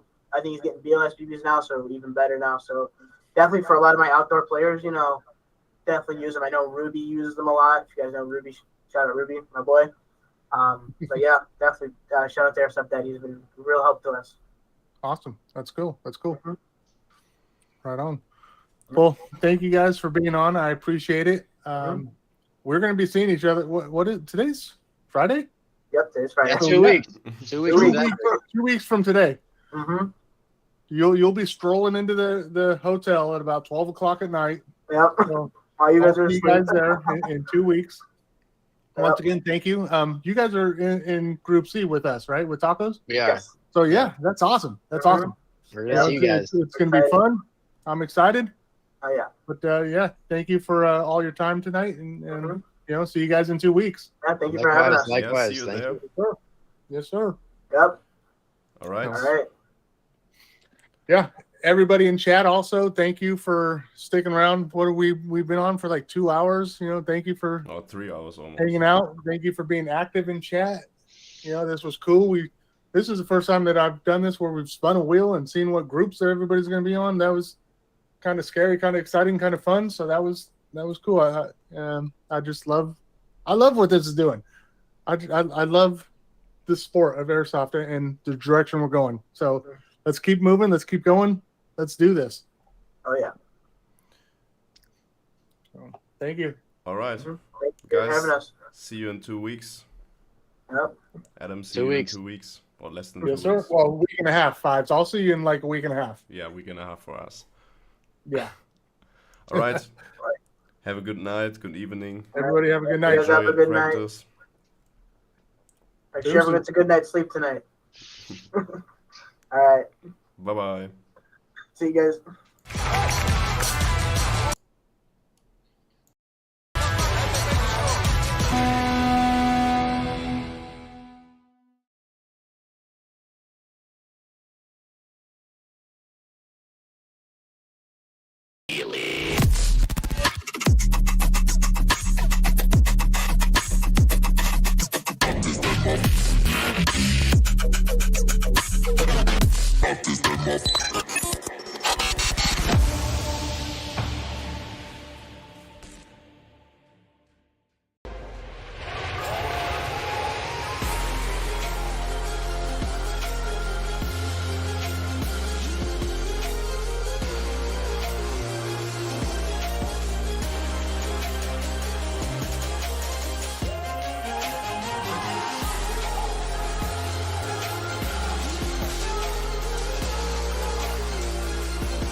It's your boy Steve BBC. Looking forward to seeing all of y'all's faces out in Sacramento, California, as we have the first, yes I said the first, NSL official tournament on U.S. soil. Catch y'all later. I've been closing blinds and cutting ties with